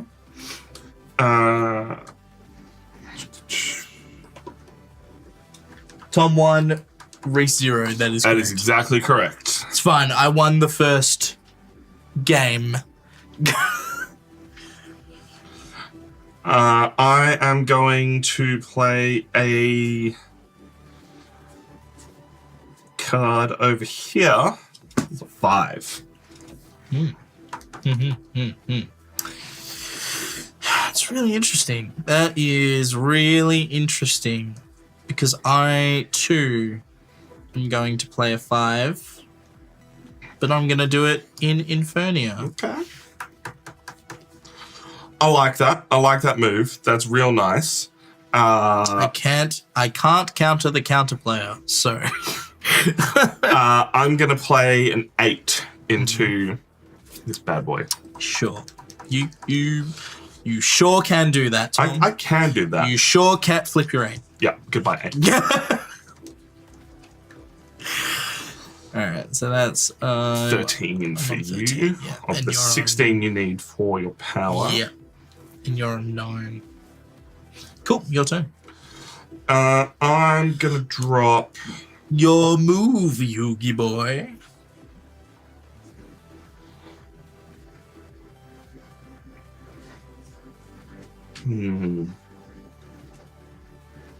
My 9 into this slot here. I'm going hard and fast, boys.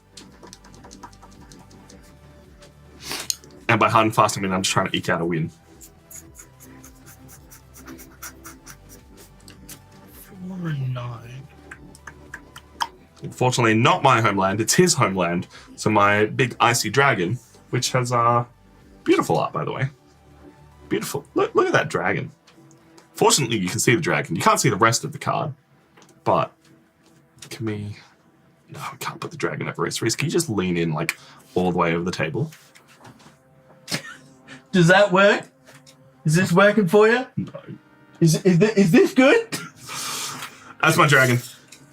Alright. I got some maths. I gotta do some maths. Oh, this game got serious. Blue player just going aggro, ruining everyone's day. Put something into there. So this is what I'm thinking, right? While you're doing your strategy, I'm going hard and fast in the hopes that you also have to do that and protect your cards, so then I can know where your strong cards are earlier. Yeah. Yep. And that's where I'm like, I learned from the first one where you went hard and fast and I tried to counter you. That didn't quite work. Yeah. So this one, I'm trying to not do that. So where you're trying to make me go hard and fast, I'm like, no, Not this time. yeah. Which I've currently got a bit of an even spread. So let's go.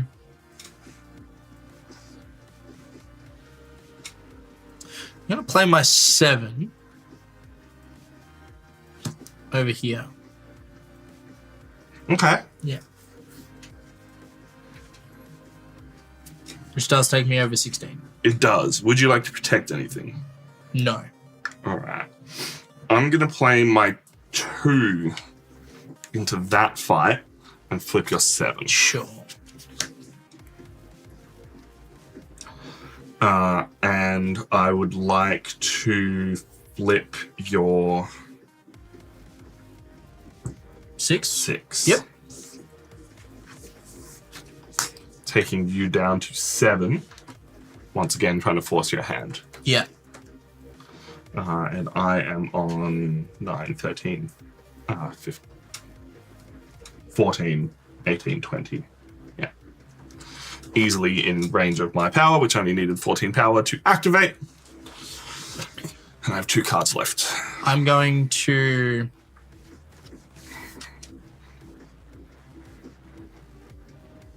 Give me 2 seconds. Yeah, no, totally fine. Your protection giving you extra power could be the difference here. Because each card that you tap, each card that you protect is plus 3 power. So I'm currently at 13 there. If he plays a 10 there and protects it, we tie. And then he's got the opportunity to play an extra card there potentially. But depending on what he has in his hand, I may have this fight won already, and that's what he's trying to do the maths on. That's what I'm hoping, at least. This one is kind of like, who cares? But also, Reese could go hard on this one and then just pit me on this one. Because if we tie there, he wins. Because he is the owner of that land.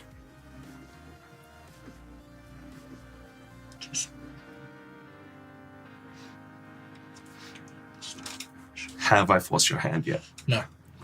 No. That's not what I want to hear. I'm just going to keep getting distracted by this gorgeous art. You love a game designer who can both design a game with this much back and forth and also do the art themselves.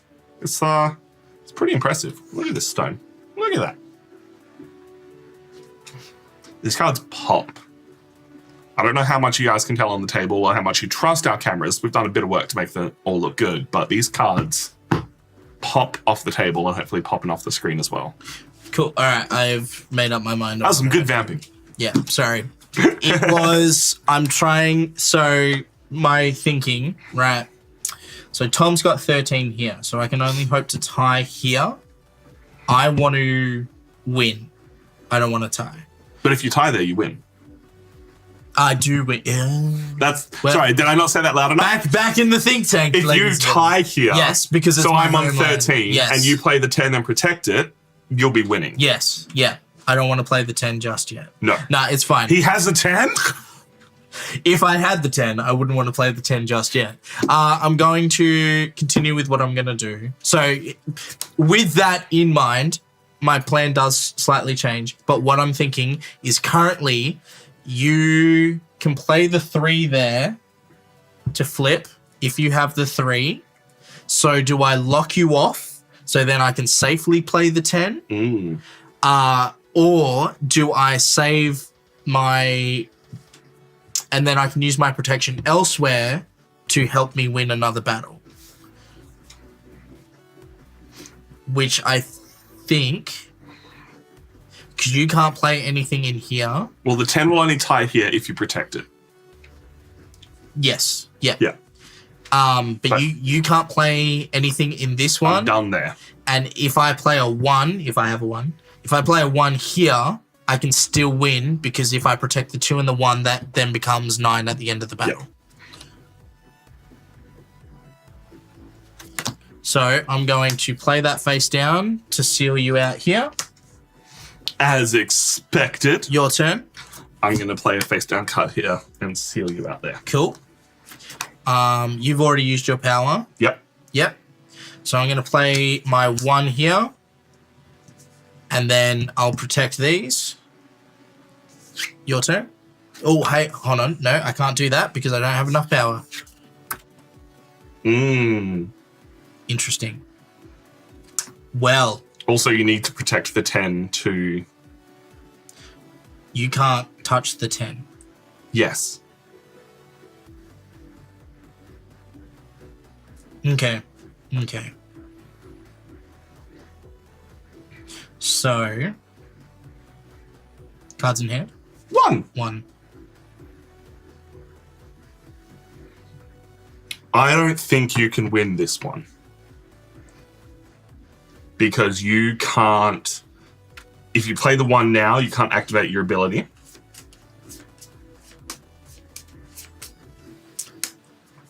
And you can't activate your ability on the final turn. Which means you need to play your 10 somewhere now. Yeah. And activate its ability. Yeah. To give yourself the protection somewhere.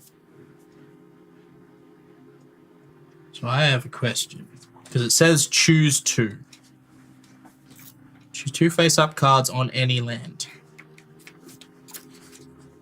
Is that... 2 of your face-up cards on any land. So it'd have to be on the same land? Choose 2 face-up cards on any land. Ooh, I don't believe so, but I will double check that. I believe that any land there is, you can choose any cards. Yeah. The rulebook on the website has further explanations because this is a preview version of the game. The rulebook on the website has further explanation of each person's abilities, each demigod's abilities. So let me double check that one for you.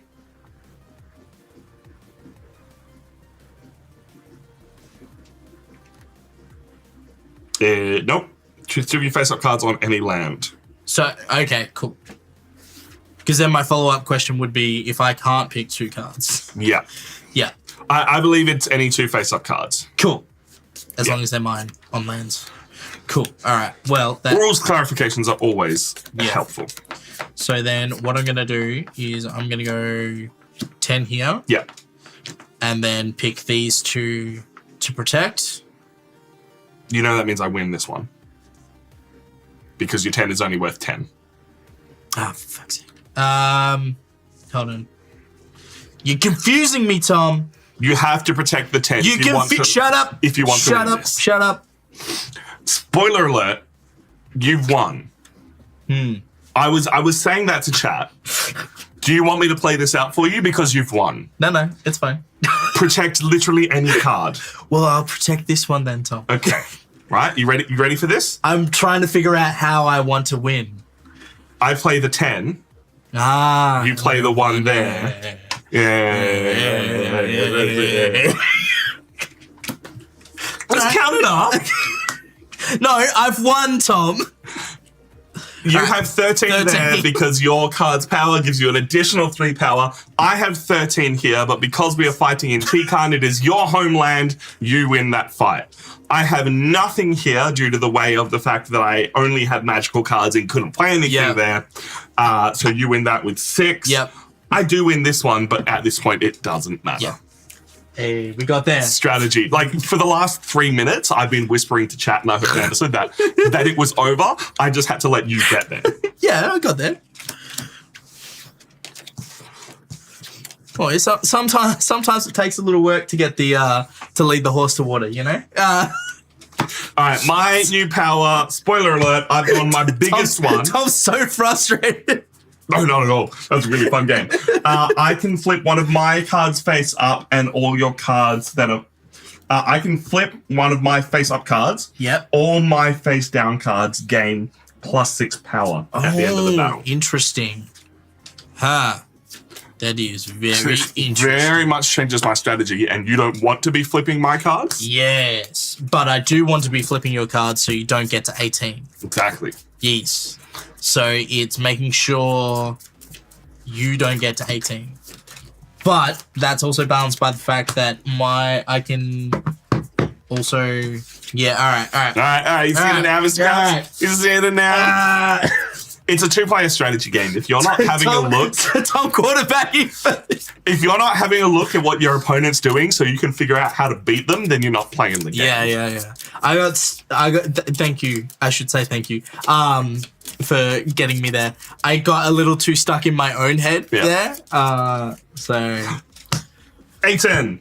Infernia. Yasuniro. No ties for you this time. Damn it. Alright, I actually got to do the hard work. Magic. Physical. And physical. And you are playing first. Awesome. Alright. These are definitely some cards. Oh, yeah. Hoya. Alright. So I'm playing first. Alright, let's go hard and fast. 8 on Infernia. Let's go. 2 on Infernia, flipping your 8. Yeah. Let's go. 4 on Yanashiro. 9 on Yanashiro. That is my homeland. It's getting an additional 3 power if you leave that. I can't leave that, man. That's a 3. I'll flip you 9. That's too much of a boost to get to 18. I will drop my 6 then in Yanashiro. Yep. Taking me up to 8. Yep. I can see that. I can most definitely see that. So on 7. This is Speed War. Actually, thinking of speed games that we should absolutely play at Nerds. Have you played Mao? No. Okay, we'll come back to this later. Okay. Mao is a game where you're not allowed to talk and you're not allowed to tell people the rules. Mm-hmm. So you basically start playing, and if they do something wrong, you just penalize them. Yeah. And they don't know why they've been penalized. Oh, that's so frustrating. Oh, man, it'd be great. So I'm going to Sacred Seal. Very cool. All right. So it is 7 plays 6 there right now. You're basically really hoping that I don't get my power off. Yes, that is the plan. Yeah. So in that case, I would like to play my 5 over here. Cool.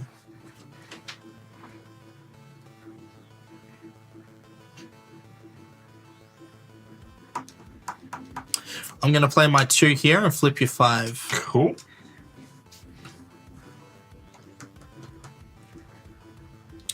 I'm going to play my 7 here. That is a thing. So you're only at 9 of your 16 power that you need.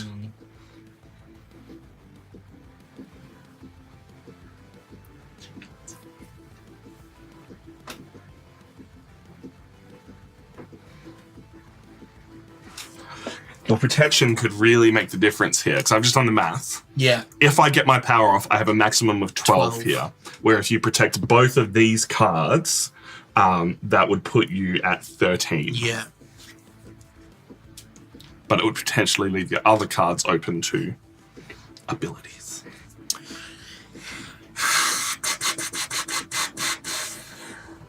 Twin hands. Down to 1, you go down to 1. I get the advantage on activating my... Well, you can't activate it on your final turn. Yeah. But... yeah. It really comes down to what you've got in your hand right now. I'm doing the maths where I'm ahead on these areas at the moment. So I can either force your hand to try and make you win this one and thereby give me the advantage at these 2, or depending if you have higher numbered cards, force it in this area. Yeah. Just trying to think.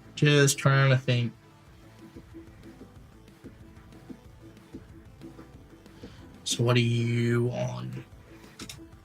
I'm currently on 15. So you'll be popping off next turn. Potentially. I have other plays depending on what you do.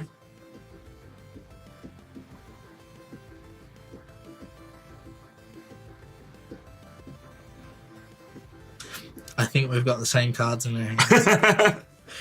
I'm really curious to see if we do. I have options here, and I don't know if you do. Okay.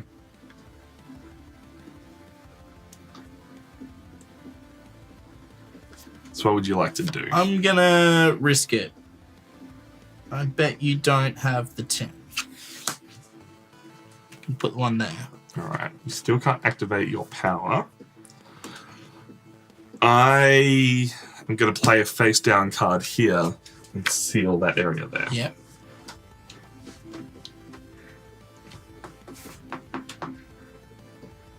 If you do have the 1, you can't activate your ability. And if you have anything larger than the 1, you can activate the ability, which then I'm pretty much screwed. I'm screwed either way, so I've got to play on the fact that you've got the 1, which I think I'm still screwed. So I'm going to play the 10 here, activate this. What would you like to protect and give +3 to? Then, if I've got any chance of winning,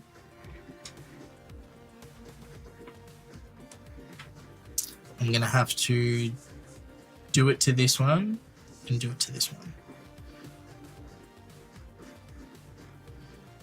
My reasoning is, if you do have the 1, you'll have to play it there to get rid of this to win this land. Okay. What score does that give you on each of those? So this will end up being a 4. Yep. This will end up being a 7, 8, 9, 10. Yep. Which means if I've got anything higher than a 1... Yes. If you got anything higher than 1, it's all for naught because you will activate. Yeah. Yep. It would only work if you had the 1. Yeah. Yeah. Yeah. I took the risk on that to basically lock you off from playing anything here. Yeah. I then activate my ability and I flip. Oh, wait. You can't because it's the last turn. No, you still got a card in hand. I don't. You do. You've only played 8 cards of your 9 cards.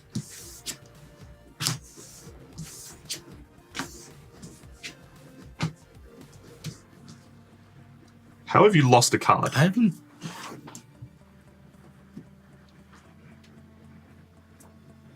Oh, yeah, no, I absolutely can't activate my ability. I've just played that totally wrong. Yeah. That's fine. I think I still win. Yeah, I think you still win. Totally just going off the wrong words there. All right. So let's. Let me double check it. I play it there.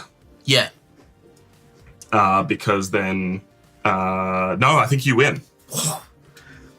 Think I miscalculated that? Yeah. Yeah, I think because you assumed I had one more card.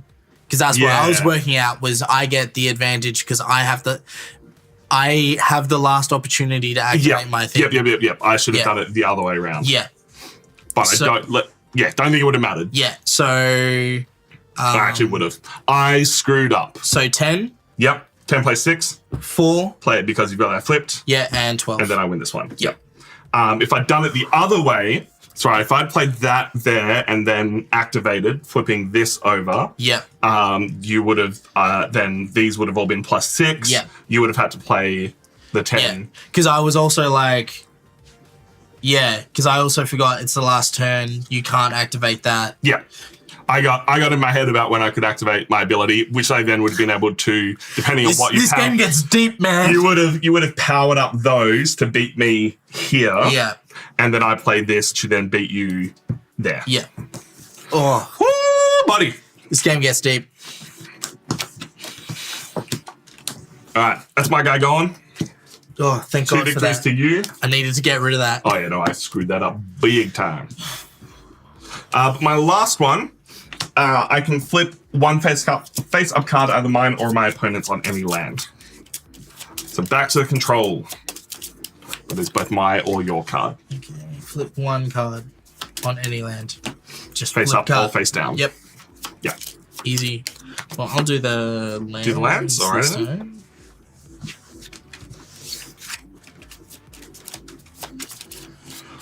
Oh, how you feeling after that brain buster? Shitting my pants.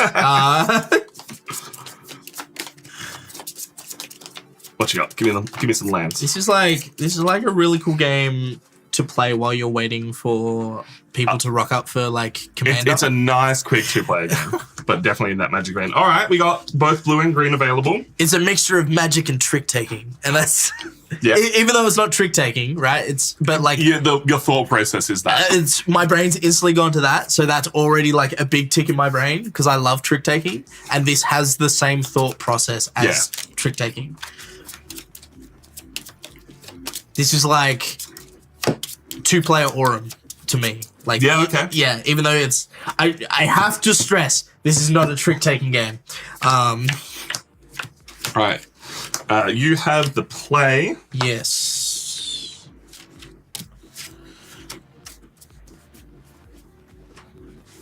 Apologies to the developer if you're watching and you're like, it's not trick-taking.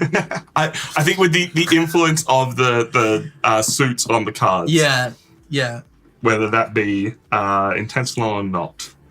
If our brains are finding those familiar thought patterns and play patterns, it's there somewhere. Flip any card. Flip any card. He can flip. Take my underpants off without taking my pants off. Let's see how this one goes. Take off my underwear without removing my pants. That's a deep cut. I'm gonna play 6 on A10. I am gonna play 8 on Yoshinori. Cool. I'm gonna play.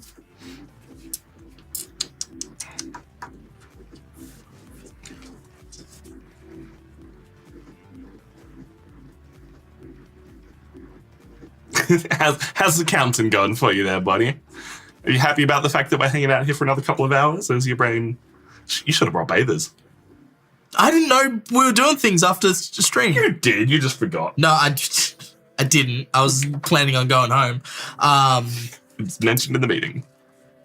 I wasn't in the meeting, mate. It was mentioned in multiple meetings.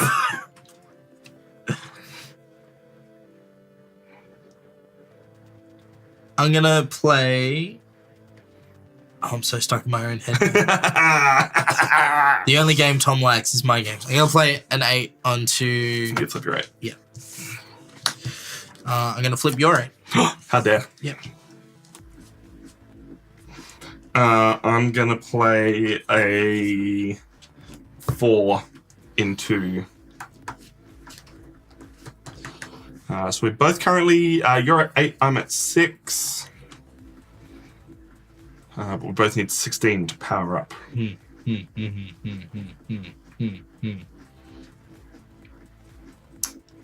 It's 8. That'll take me up to... Gonna play my 9 there.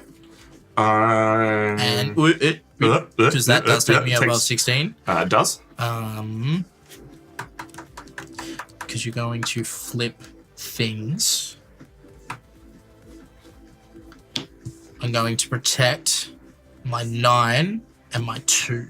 Okay, so that 9 is currently worth 12 because it's getting +3, and that 2 is worth more. 5. Yeah. I'm going to play my 9 there, taking me to 13 in that area. Yep. And I will leave the flipping for now. Cool. Mostly because I lock can't. you out of this area. Yep. That does mean I win that at the moment. I'm on 13. Sorry, no, the 9's worth 12. You've got 6 as well. Yeah. Yep. No, I can't do maths. Cool. We're both on tilt. Yeah. We're tilting. I am going to seal this area. Yep. And I am going to 13, 15. I still can't activate. Interesting.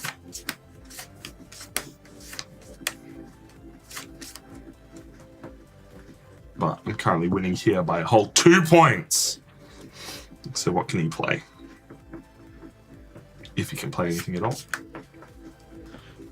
So you're 1 off from activating? 1 off from activating. That makes things... Spicy. Yeah, I'm pretty sure I'm screwed. I'm going to play my 10. Yeah, I'm going to play my 1. Yep. Flip your 10. Flip this face up, giving me my 8 back here. Hold on, you want to... Let's go through the orders. Yep. So that flips here. 13, 15, 23, 24. Definitely have enough power to do it. So I have 9 points there to your 5. And you need to play the final card. I'll play my 10 over here. Yep. Let's count it up, baby! I have 6. I have 9. Yep. I have 0. I have 12. And then I have 18. I have 13. Yep. I'll take that victory. Yep. I'll blap your boy. Yep. Final round for it all. We're down to our last dudes. Who's your last dude? Itzame. He can pick 3 cards to protect and add +3 on. Gross. Yeah. That's why I left him till last. Very, very gross. Oh, all right. I'm sweaty. You're a sweaty, sweaty I'm boy. very sweaty. You are oh so sweaty. All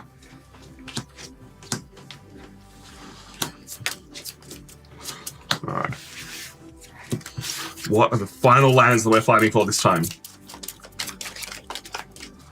I'm hoping for blue and green. I hope we get that little bit of strategy that we can fight for. But we have red, we have blue, and we have yellow. Okay, I'll take a little advantage against your big boy. I'm already at a disadvantage. All right. Magic, physical, and magic. Cool. Cool. I won, so I will be playing first. I'm not too sure if I shuffle these. Okay.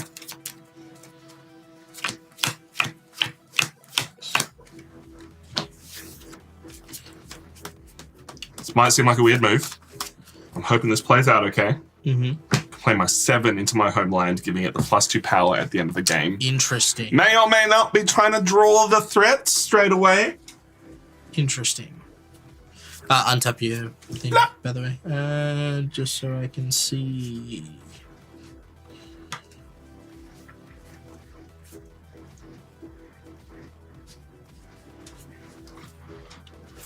I kind of got to hope you've drawn a bad hand. I'm going to put an 8 there. Okay. Yeah. Interesting play. Interesting play. I am going to put a 9 over here, giving me 16 power to be able to flip things if I so wish. Cool. I'm going to put a 9 over here as well. Okay. So you're not quite at the ability to do things yet, but I am. I'm at 16, so I can activate my ability while you're at 17, which is 1 less than you need. So I'm going to play my 3 here, flipping your 9, and then I'm going to activate my ability and flip your 8. Cool. Taking you back to 0, and I'm hoping stole you out. So now, realistically, the only other flip card you have is the 2, which you can play here. Yeah.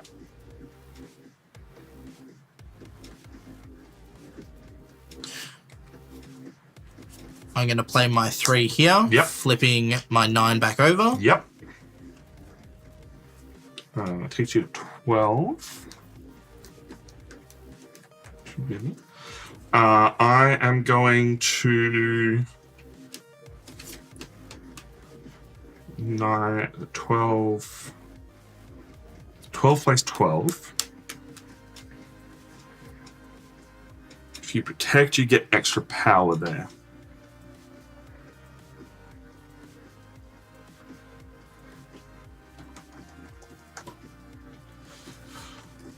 So I could lock you out there, but then you can just add extra power there. But that would draw the fight away from you a little bit from other places. So I think this is the right choice. I'm going to play my 4 there, taking me up to 16 power in that one place. Yep. And we'll see how that forces your hand in other places. Cool. So that takes you up to 16, which means if I want to win that, you have to tap those cards. I got to have at least a 1 here. Yeah. And then tap 1 card. Yeah. So I do need to complete this here.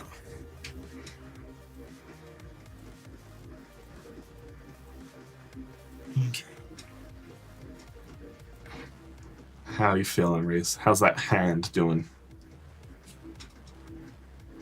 It's getting there. It's getting there.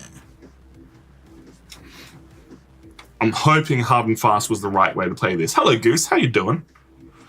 I think the extra, like, playing the strong stuff early to see where your removal is. I'm going to play a 10, and then I'm going to tap those. Yep. All right, so you've got 13 power there protected. You have, so 12. That'll be 12 plus 6, is so 18. 18 there. I'm going to play an 8 here, giving Yep. me 15 here.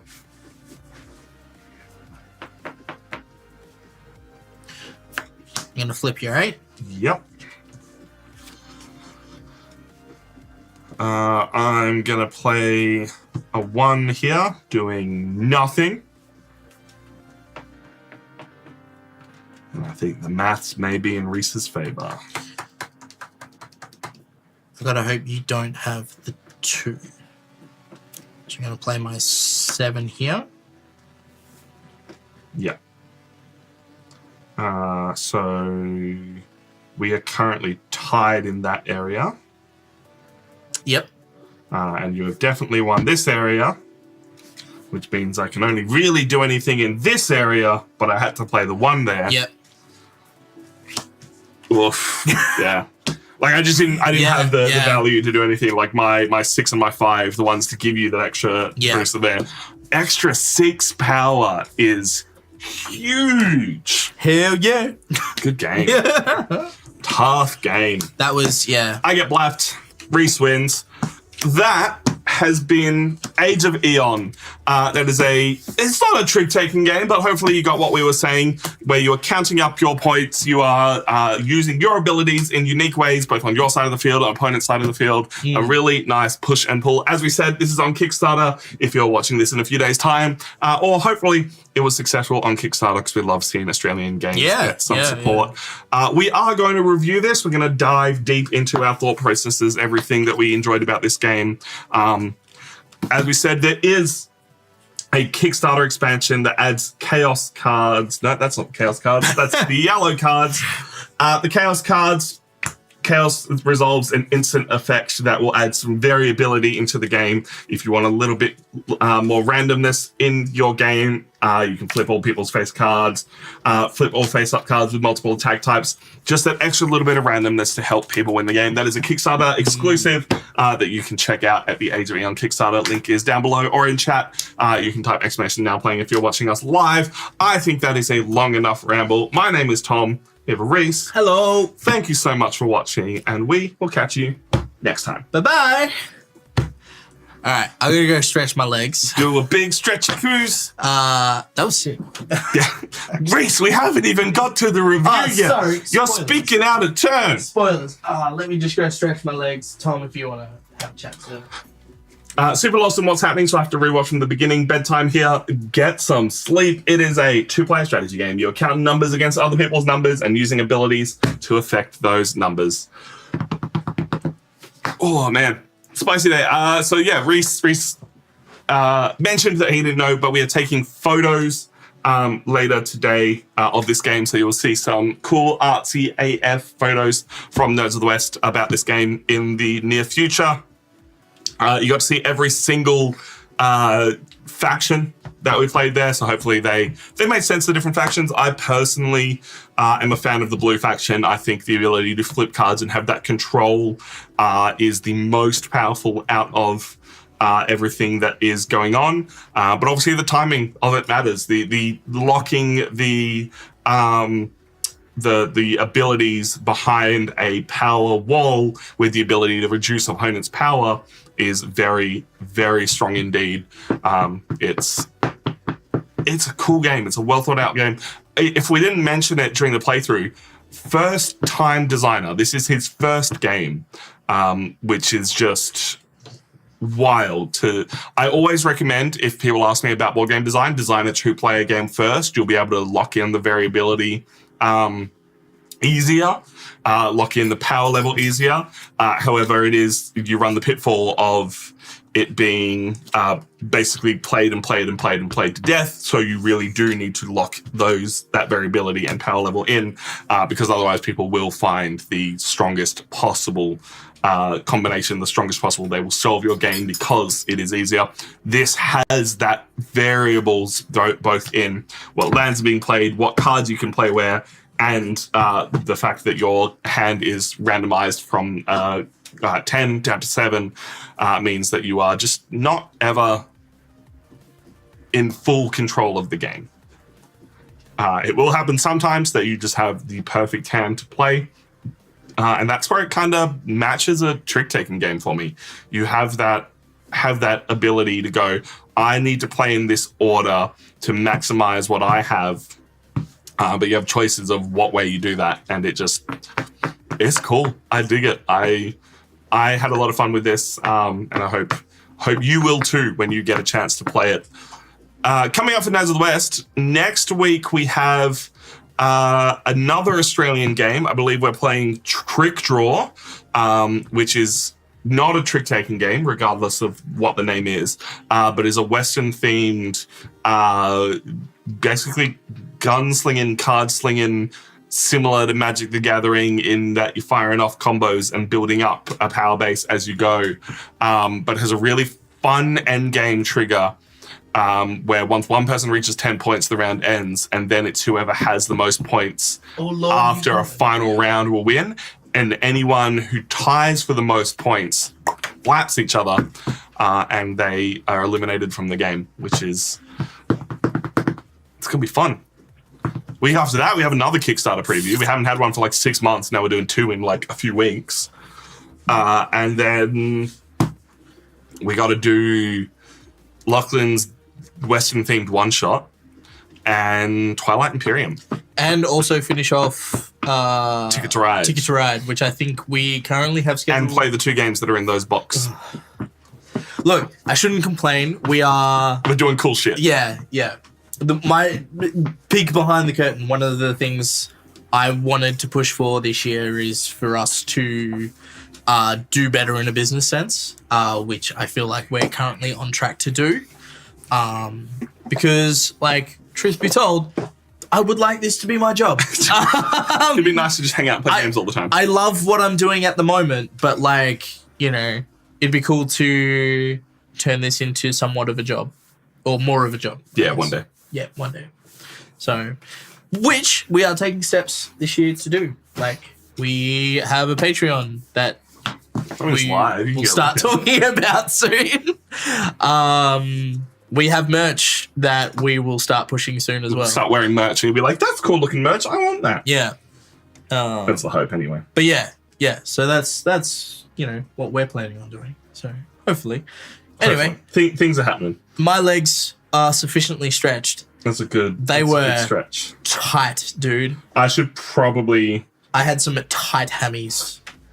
Probably just do a quick stretch myself. You can vamp for a bit. I believe in you. Yeah. I'll tell them all the cool things that we have planned that we won't accomplish. But yeah, no, we this year we want to make a bit more of a push now that we're locked into this space. Have no fear of getting having to move out. And yeah, I'm really excited to see what we can pull off this year. I'm also just excited to play games. That's my other thing is I want to play more board games this year. I keep making jokes of me buying games and not playing them, but that is true. And I can't just expect Tom to book them in for Nerds of the West. So like I have like a bunch of, I think like, thanks Tom. I think I did back when we were doing like regular weekly streams, one of my last ones was unboxing a bunch of Kickstarter games that I've got, which now I have a bunch more Kickstarter games that currently need to be played. I just keep buying games and stuff. So I really want to get them to the table to start being like, cool. Because I need to shrink my collection. That is the main thing I need to do. My collection is too big. We removed a bunch of games from here. They're currently sitting in my bedroom, taking up like half the room. So I need to like actually condense my collection. And I have a lot of like games that are very similar or games that I have played and will never play again, either because I didn't like them or they just weren't like amazing. So that's where I think this year might actually be culling the list. Unless we get a space that I can just store all those games at. So yeah, if I play more games, then I can decide what games I can get rid of. No sounds coming through, Tom. Yeah. But you know, I'm just excited to hang out with my friends and do things. Apparently we're doing something after stream, which I have been told I was a part of those conversations, but I do not remember in any case. So I'm sure Tom will remind me what we're doing if I keep talking about it.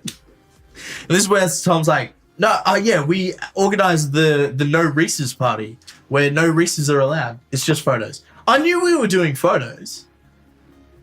What? You made it sound like we had like an actual thing planned. I was like, what are you on about, sir? It's just photos. No, I knew we were doing photos. We always do photos. I'm arguing with words on the screen. So yeah. But yeah, as Tom said, we have Lachlan's role-playing thing coming up, which I'm also excited for. Photos with Jimmy. The OnlyFans photos.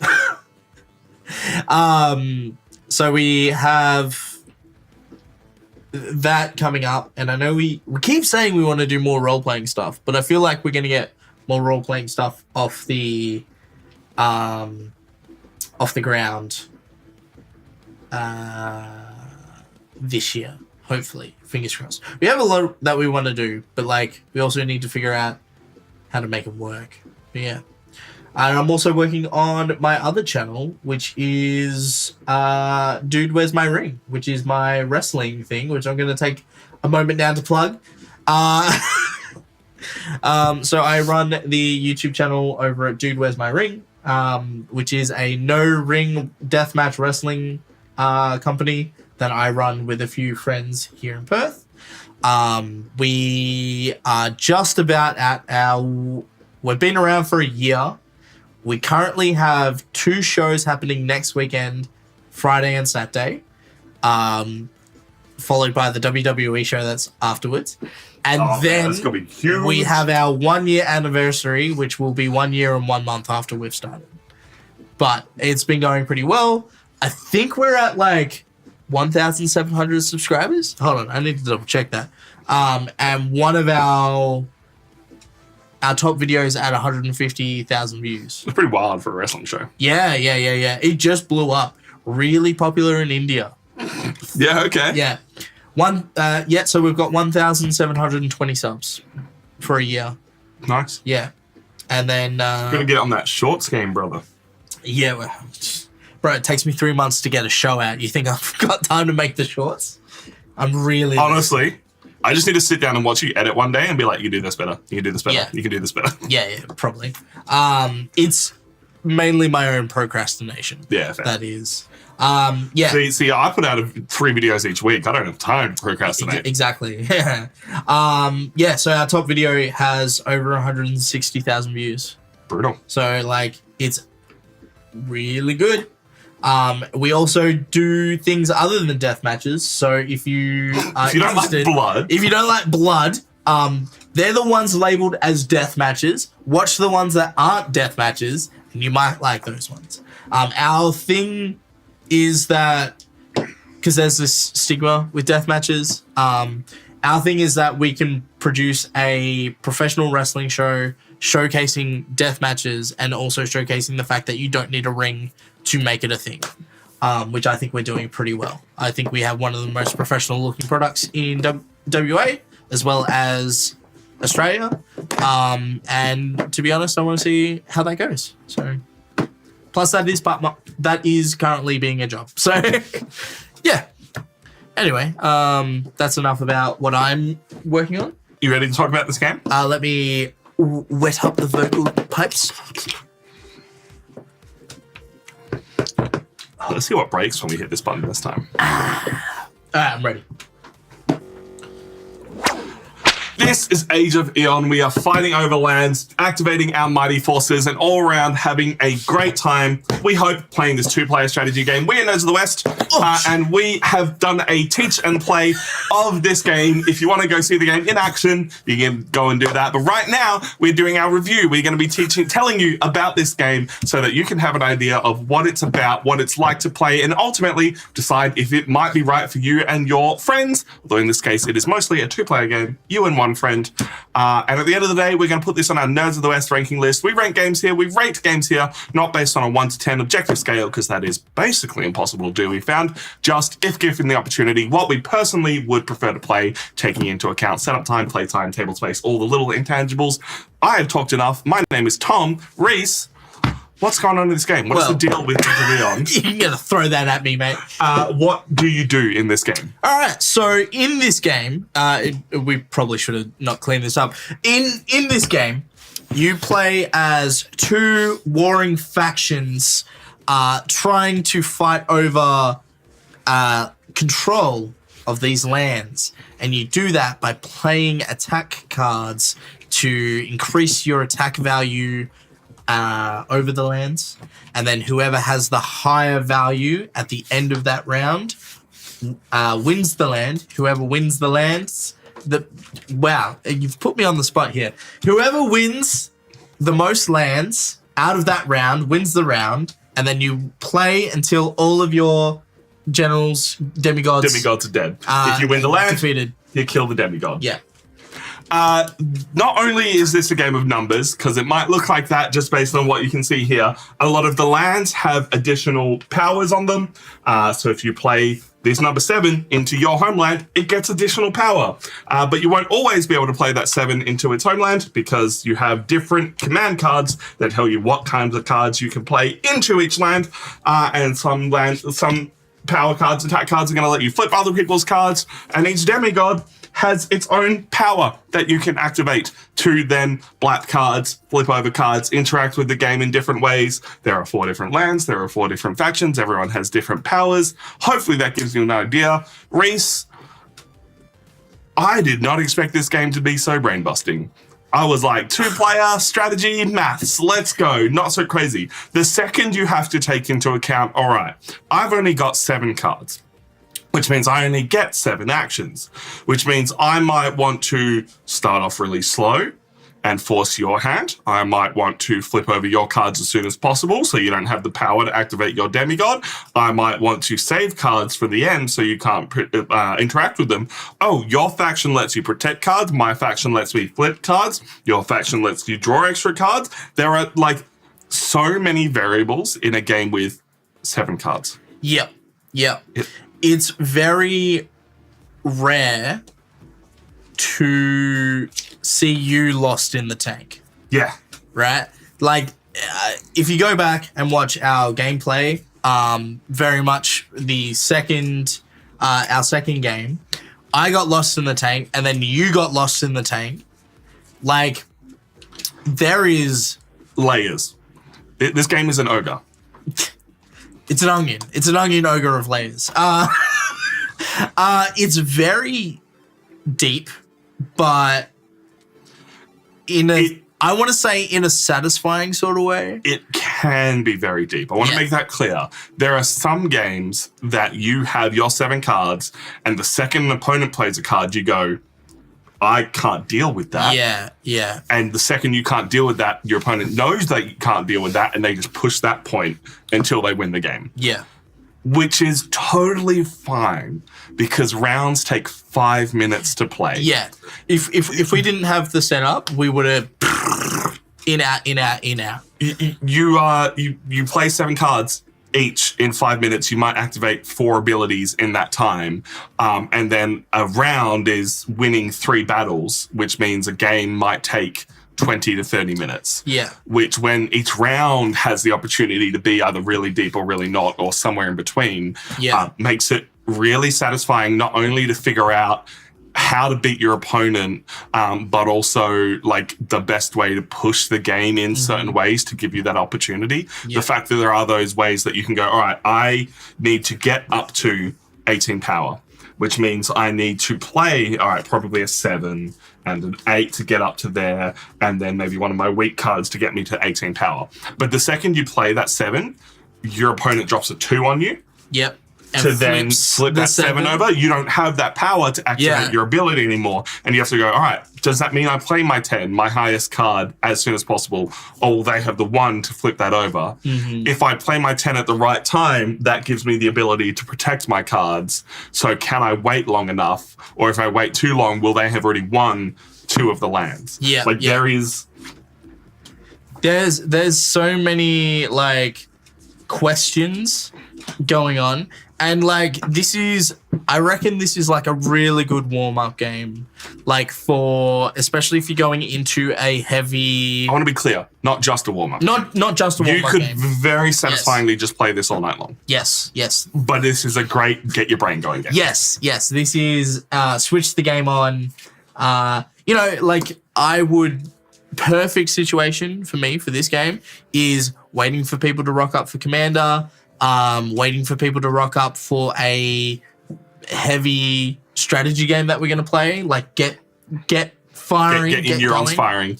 Yeah. Speaking of neurons firing, you likened this to trick taking. Yes. This activated that same part of your brain. Yes. So when I play trick-taking games, the thing that I like most about it is that you are playing, you're trying to figure out what sequence you want to play the cards in. Do I go this higher number to try and secure it? Or do I want to try and cheat this card out? Do I want to try and trick them into playing their hand?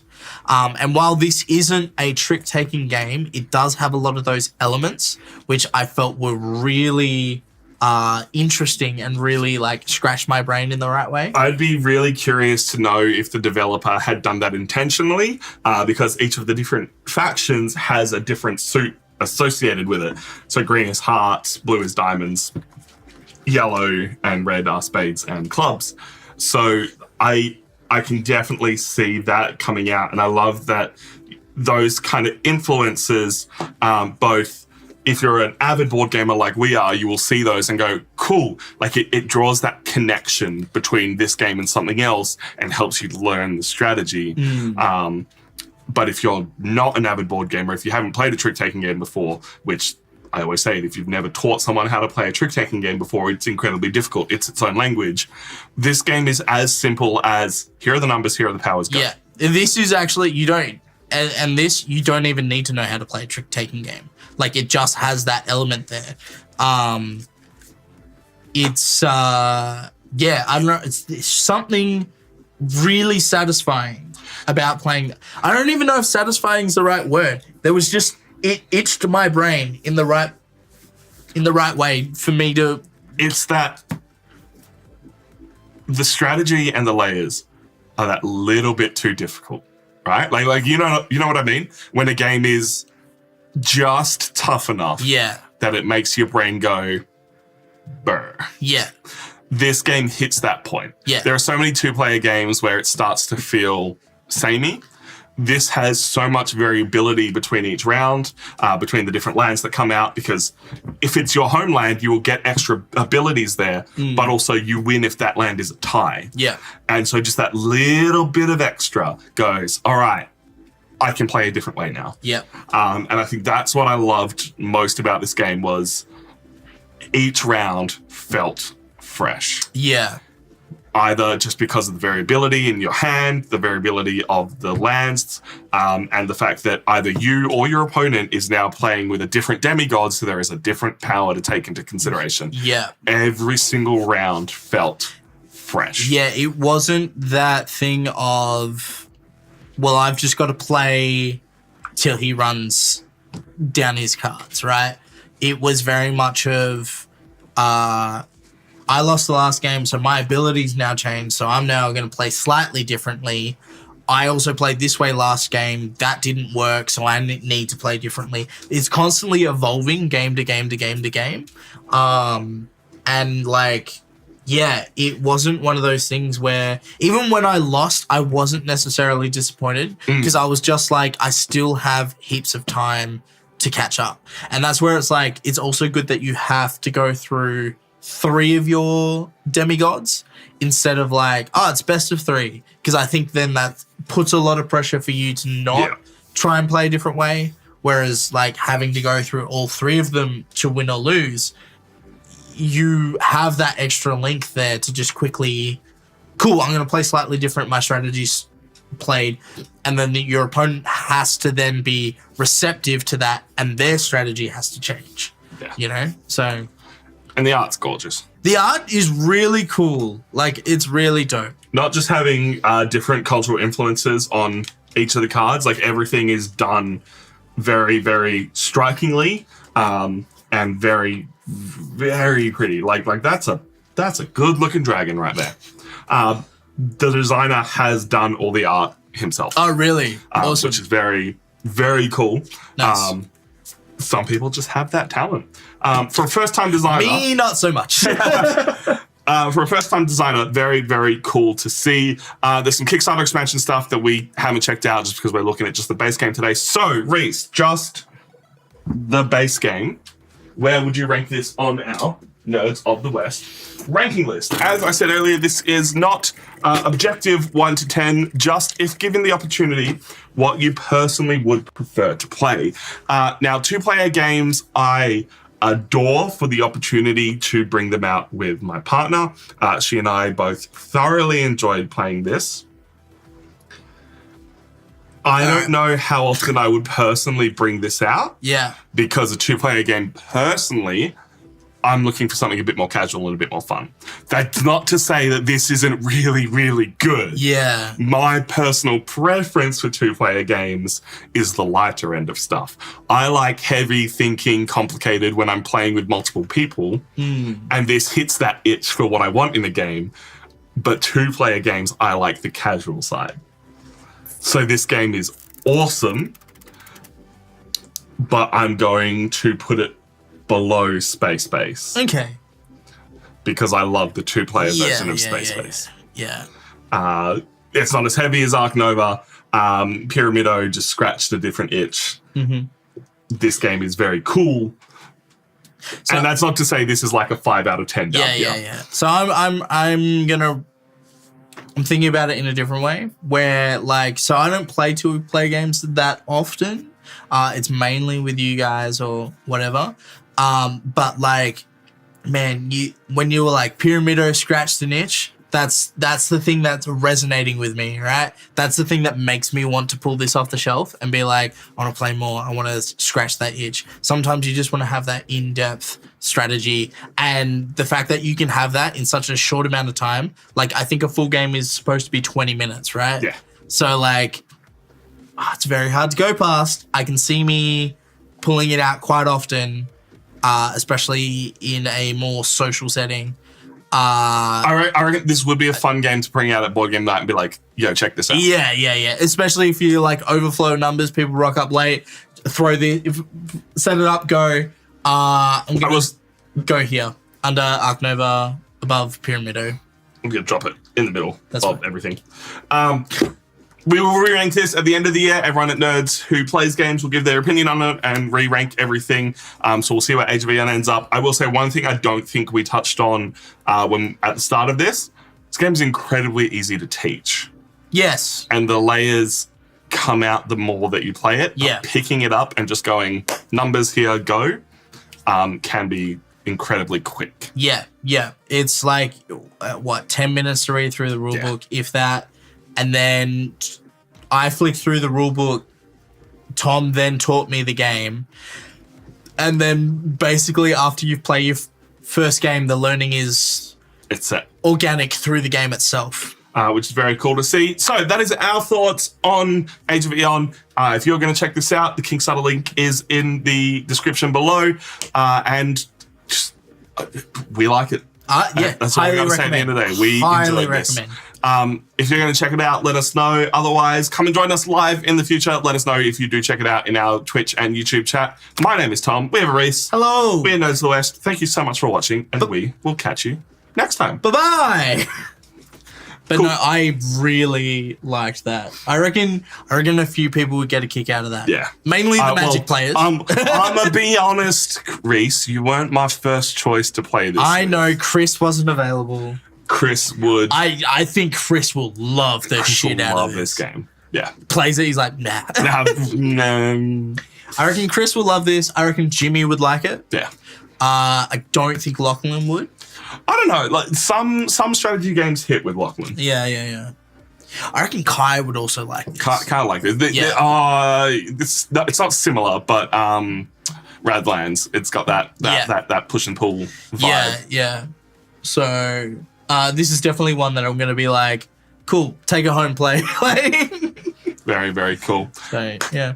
That is us for today. We're going to take a cheeky little break and then we'll make more content later, but it's not going to be live. Thank you for hanging out with us today. It's been very fun little stream. Age of Eon, live on Kickstarter next week. We're back next Friday. I believe we'll be back with some Magic. We'll see if there's enough people to play before the WWE show. I won't be here. I'm going to be very, very irritable and dead. Be a little sleepy boy. Dude, I'm just thinking to when the WWE show actually starts, and that's when I can stop.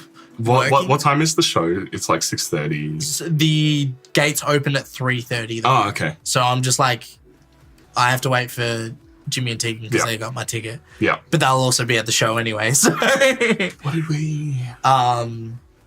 yeah, because it's like we were doing the maths, and our show's supposed to finish at 2. Yeah. So then that would give people time to have a drink and then get to Burswood. So, because gates open at 3:30, and then there's probably like get everyone in pre-show, and then the show starts at 6:30. Yeah, fair. Yeah. Cool. Yeah. It's gonna be fun. WWE in Perth. Who would have hoped it? To be honest, it's just a place for me to sit down and clear my head. Yeah. Expensive place to sit down and clear my head, but no, it should be good. It should be good. Easy. I'm really excited. Appreciate y'all. I'm gonna get Reese to go hit the stop streaming button so I don't have to get up. Wait, shut up. All right. Thank you so much. This is fun. Check out the game. And we'll catch you all next time. Bye-bye. See ya.